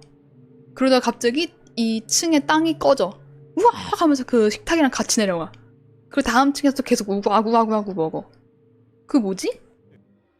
막 개걸스럽게 먹어. 그래. 이거였어. 이렇게 먹어야 돼. 계속 나와요. 뭐 진동이 느껴지고. 이거. 이렇게 떨어진다고 생각했어요, 저는. 이 분진이랑 계속 먹는다, 그냥. 또 내려가. 또 떨어졌어. 이거랑 같이 대리석 분진이랑도 같이 먹어. 이 내용이 뭔지 기억이 안 나네, 근데. 왜 먹는지 모르겠어. 아무튼 이런 기괴한 겁니다. 이거 저번에 읽으면 좋았긴 했을 텐데. 이거 사례괴담 적격심사 후편. 저번에 나폴리탄 괴담 중에 적격심사 재밌게 읽었잖아요. 나폴리탄 사례괴담 대장님이 가져와 주신 마음심 심리상담센터 상담 사례 발췌록 적격심사 후편이래요. 본 기록은 서울 구로구 소재 마음심 심리상담센터의 상담 사례 중 일부를 발췌해 정리한 겁니다. 본 센터는 일반 내담자를 대상으로 한 심리상담을 주 업무로 하나 일부 내담자에 한해 특수군 상담을 별도로 진행합니다. 특수군 상담이란 다음 두 부류의 내담자를 대상으로 합니다. 본인이 직접 겪은 어떤 사건, 현상으로 인해서 일반 상담으로는 회복이 어려운 경우, 그리고 특정 공공기관 또는 민간기관의 요청에 따라 해당 기관 근무자의 정기 심리상태 점검이 필요한 경우, 본 센터의 상담사는 모두 2종 보안 서약서를 작성한 자들이며 특수군 상담 내용에 대해서는 외부 유출이 엄격히 금지됩니다. 본 기록은 신임 상담사 교육 및 내부 연구 목적에 한해 열람이 허용됩니다. 다음은 2023년에서 2025년 사이에 접수된 상담 사례 중 기록 보존 가치가 있다고 판단된 20건을 회차 순으로 발췌한 겁니다. 내담자 정보는 모두 익명 처리했습니다. 그래서 사례가 시작되네요. 사례괴담답게. 사례 1. 내담자 A, 34살 여성 회사원. 회기 4회차. 주호소. 직장 내 대인관계 스트레스, 수면질 저하. 상담 요지. 팀장의 고압적인 언행에 장기간 노출되어 업무 효율 저하. 퇴근 후에도 업무 메신저 알림에 심장이 빠르게 뛴다고 신줄. 너무 싫겠다. 인지행동치료 기반 접근 권고. 비고 6회차의 종결. 회사 휴직 후 호전.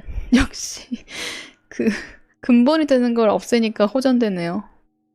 휴직할 때나 퇴사하면은 바로 뭔가 가슴이 확 내려간다? 내가 경험자로서 알려줄게요. 근데 약간 불안은 하죠. 회사라는 조금 안정적인 곳이 없으니까. 그 불안감을 감수할 수 있다면은 휴직 혹은 퇴사를 하는 거죠. 사례 2번. 내담자 B, 27세 남성 대학원생. 회기 2회차. 주호소. 연인과의 이별 후 우울감. 상담 요지. 이별 사유에 대한 자책감 호소. 감정 표현이 서툰 편이며 상담 중에 여러 차례 침묵. 정서 환기 중심의 접근 진행. 비고. 일반 상담 특이사항 없음.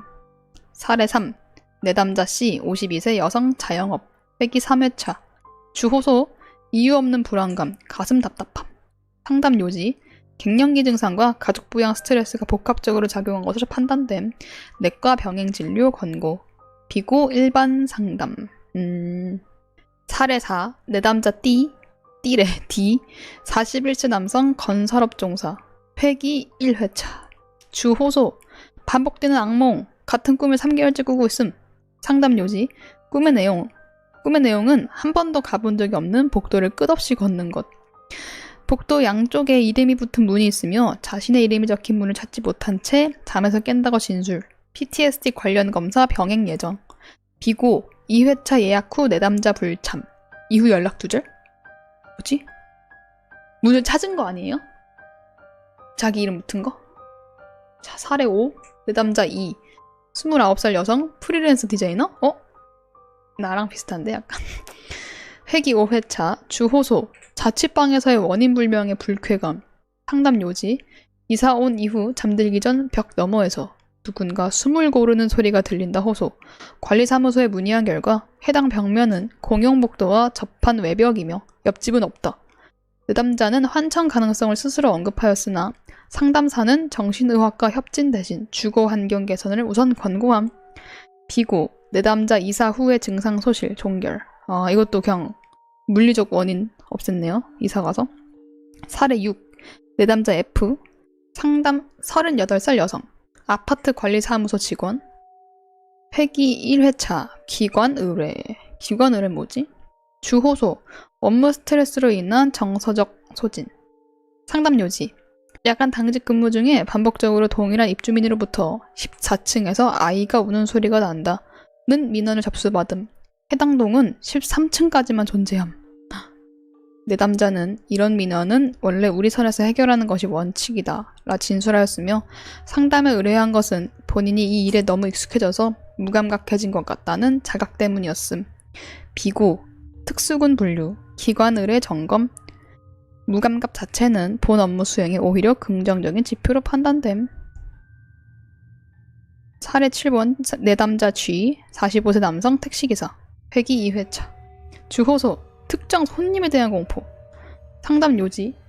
약 6개월 전부터 월 1회꼴로 동일한 승객이 탑승. 항상 같은 시각 02시 40분경 같은 승차 지점 구로 디지털한 지역 6번 출구에서 탑승하고 같은 하차 지점 이름이 기억나지 않는 골목 입구를 요청. 승객의 얼굴은 매번 달랐는데 요금을 지불할 때 건네는 현금의 질감이 매번 똑같이 축축했다. 나 진술. 내담자는 해당 루트 운행을 중단하고 싶었지만 그러지 못했으며 더 이상 해당 루트를 운행하고 싶지 않다고 희망. 비고. 상담사 판단에 따라 해당 승차 지점 정보를 S공단 야간순찰 2팀에 비공식 전달. 2회차 이후 내담자 증상 호전. 사례 8번 내담자 H, 33살 여성 초등학교 교사, 회기 3회차. 주호소, 반 학생 중에 한 명이 계속 신경 쓰임. 상담 요지. 담임을 맡은 반 학생 중 한 명이 출결부에는 있는데 아무도 그 아이를 기억하지 못함. 내담자 본인도 아이의 얼굴을 떠올리려 하면은 머릿속에 흐려진다. 출결부에 적힌 이름을 입으로 소리내어 읽으면은 반 전체가 일시적으로 조용해진다고 진술. 내담자는 그 아이가 없는 게 아니라 있는데 우리가 못 보는 것 같다고 표현. 비고, 내담자에게 해당 이름을 더 이상 소리내어 부르지 말 것을 권고. 관할 교육지원청 특수아동지원팀 비공개 부서래 여기는. 여기로 사례 2관. 사례 9번 아이, 내담자 아이, 60세 남성 환경미화원, 회기 1회차 기관 의뢰 정기점검. 주호소 없음. 그냥 오래서 왔다. 환경미화원 팀 따로 있었잖아요 저번에 읽었을 때. 그래서 그냥 직원이니까 정기적으로 상담 받으세요 해가지고 왔나보다. 이런 거 있다 했던 것 같은데 저번에. 상담 요지. 내담자는 20년 이상 구로구 야간 환경정비 업무를 수행해온 경력자. 상담 중에 시종일관 태연한 태도를 유지했고 요즘 젊은 친구들은 매뉴얼 없으면 아무것도 못한다며 혀를 찬다. 최근 업무 중 특이사항에 대해 질문하자 지난주에 11-B 구역에서 하나 주워서 봉투에 넣었는데 그게 끝이다 라고만 답변. 더 이상 묻지 않음. 비고, 특수군 분류, 정기점검 결과 이상 없음. 내담자는 귀가시 상담사에게 아가씨 밤에 혼자 다니지 마요 라는 말을 남김. 이거는 저번 나폴리탄 괴담 들으면 좀 이해가 돼요. 그 환경미화원 팀이 있었거든요. 자, 사례 10번 내담자 J, 24세 여성, 편의점 아르바이트, 회기 4회차, 주 호소, 근무 중 반복적으로 마주치는 손님에 대한 불안. 상담 요지. 새벽 3시경에 입점하여 항상 같은 상품, 바나나 우유 하나, 스포츠 신문 한 부 구매하는 남성. 신문은 지난주 것이거나 아직 발행되지 않은 다음 주 것. 내담자는 손님이 거는 지폐를 받을 때 손끝에 얼음물에 담근 것 같은 감각이 전해진다고 호소. 해당 편의점은 24시간 운영이나 새벽 3시 때 CCTV에는 내담자 혼자만 기록됨. 비고. 내담자에게 해당 시간대 근무 중단을 강력 권고. 점주에게도 비공식 권고 서한 전달 예정. 사례 11번 내담자 K, 47세 남성 구청 공무원, 회기 6회차 기관 의뢰 정기점검. 주호소는 없대요. 상담 요지. 내담자는 구청 모 부서 소속 과장급 직원. 상담 중에 업무 관련 구체적 언급은 일절없으며 주로 요즘 김치가 잘 익었다. 라면은 역시 신땡면이다. 등의 일상 대화만 진행. 종결 10분 전 상담사가 혹시 최근 힘든 일 있으셨나요? 라고 질문하자 약 7초간 침묵 후 힘든 게 뭔지 잊어버린 지 오래되었어요. 라고 답변. 비고, 특수군 분류, 정기점검 결과 적은 완료 상태.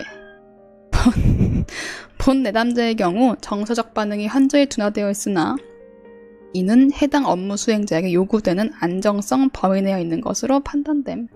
사례 12번 내담자 L 36살 여성 장례지도사. 회기 2회차 주 호소 업무 중에 목격한 정리되지 않은 것들에 대한 불안. 상담 요지. 염습 과정에서 간혹 고인의 몸 위에 분명 조금 전까지는 없었던 물건이 올려져 있는 경우가 있다고 진술. 주로 작은 종이 쪽지, 말린 꽃잎, 알 수 없는 문자가 적힌 동전 등. 내담자는 그것들을 수거하여 별도의 상자에 보관 중이며 상자는 3년간 한 번도 열어본 적이 없다고 함. 비고 상자는 열지 말 것을 권고. 추후 해당 사례는 상위 기관 협조 요청 여부 검토. 사례 13 M 31살 여성 직원 미상 공공기관 의뢰. 회기 1회차 정기점검. 주 호소 없음. 상담 요지.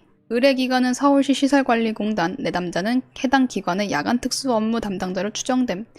약속 시간보다 15분 늦게 도착하였으며 회색 점퍼 차림에 피곤한 기색이 역력하였음.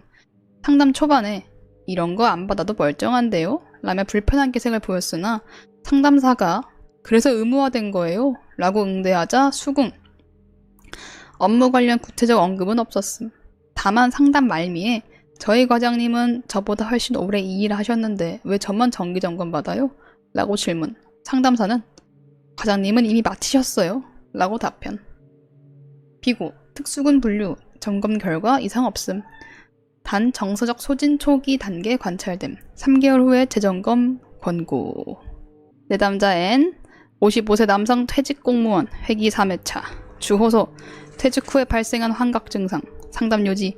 30년간 구청 민원실 근무 후 퇴직 후 3개월째 되는 시점부터 한 번도 처리하지 못했던 민원이 꿈에 나타나기 시작. 꿈속에서 내담자는 낡은 사무실에 혼자 앉아있으며 수화기 너머로 오래된 민원들이 끝없이 들어온다고 함. 가로등이 따라와요. 옆집이 없어졌어요. 제 그림자가 먼저 집에 들어갔어요. 이거 전에 읽었던 거랑 같은 그거네요. 아무튼 같은 구에서 일어난 일이니까. 등등. 내담자는 재직 중에는 한 번도 들어본 적이 없는 민원이라고 단언했다. 비고 본 사례는 특수군으로 분류하지 않음. 단 해당 민원 내용을 별도 기록하여 참고자료로 보존. 그 가로등 이야기. 사례 15 내담자 5 28세 여성 프리랜서. 회기 5회차 주 호소 거울 속 자신이 자신과 다르게 움직이는 걸 목격. 상담 요지. 최초 1회차에서는 스트레스성 지각 이상으로 접수. 2회차부터 구체적인 진술 시작. 거울 속 자신은 내담자보다 약 0.5초 늦게 움직이며 내담자가 눈을 감았을 때 거울 속 자신이 여전히 눈을 뜨고 있는 것을 본 적이 있다 진술. 4회차 상담 중에 내담자는 갑자기 지금 상담자님 뒤에 있는 거울 속에 저만 있고요. 상담자님은 없어요. 라고 말함. 상담사 확인 결과 해당 상담실에는 거울이 없대. 헐. 비고 내담자에게 해당 증상에 대한 상세 기록을 중단할 것을 권고. 상담 기록 자체가 증상을 고정시킬 가능성을 배제할 수 없다. 5회차 이후 내담자 연락 두절. 사례 16 내담자 P 42세 남성 택배기사.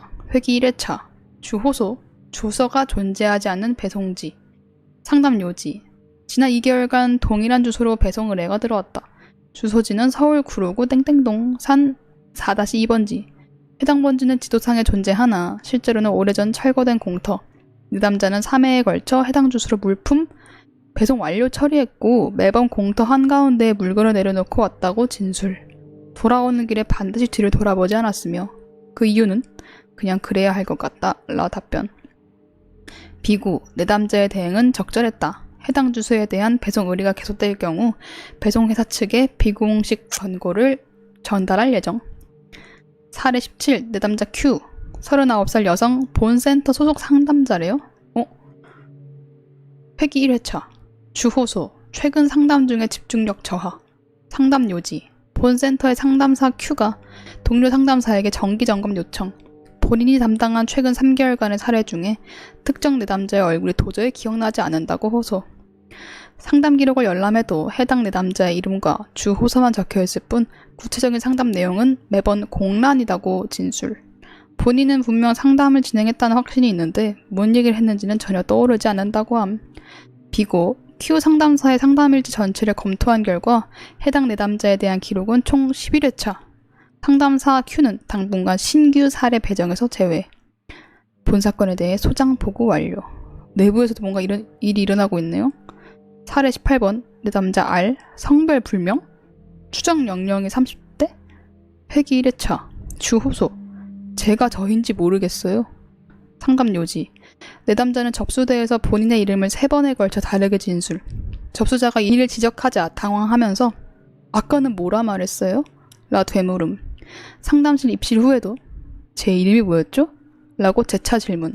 상담사는 내담자의 외투 안쪽에 붙어있던 명찰을 발견했으나 명찰의 글자는 이미 다 지워져 있었음.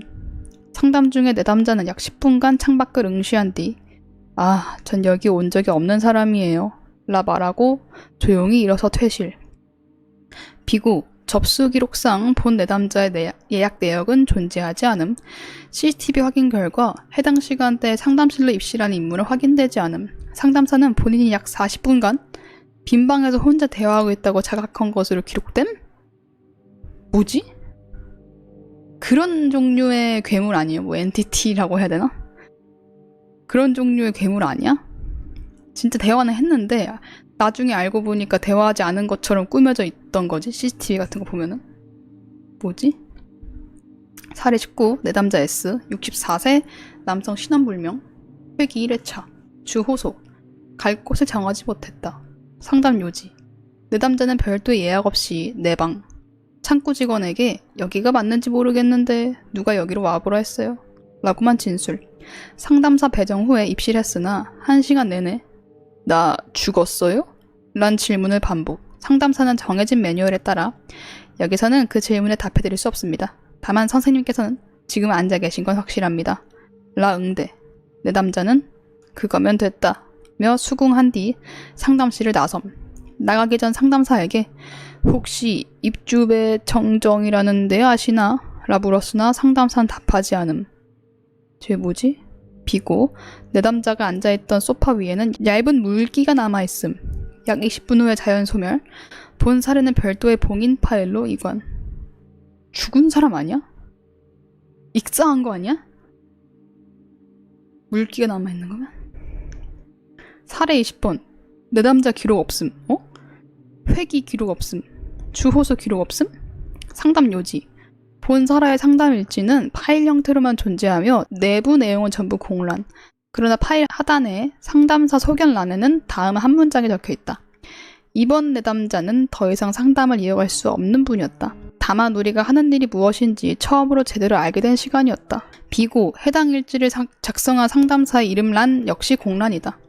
현재 본 센터 소속 상담사 중 해당 필체의 소유자는 확인되지 않았다. 본 사례는 연락금지 등급으로 분류. 본 발췌록에는 존재 사실만을 기록한다. 여기까지. 이상 발췌 종료. 본 기록은 신임 상담사 교육용으로 작성되었습니다. 특수군 상담 진행 시 내담자의 진술을 부정하거나 교정화를 들지 마세요. 그들이 찾아온 이유는 답이 아니라 들어줄 사람이기 때문이며 그것이 본센터가 존재한 이유입니다. 마음심 심리상담센터 소장. 여기까지네요. 납재기 작가님 글이었죠? 너무 재밌어 이분 글. 이거 저번 나폴리탄 이어서 들으시는 게 훨씬 재밌어요. 아무튼 오늘 여기까지 읽고요. 글 가져오신 분들이랑 쓰신 분들도 다 너무 감사합니다. 시청자 공포썰. 여기까지 읽도록 하겠습니다. 이중잠금 잘 하시고 침대 아래 오장 열에 보조석기 안에 잘 확인하십시오. 그럼 안녕히 주무세요. 여러분 다 감사합니다. 안녕. 슈바.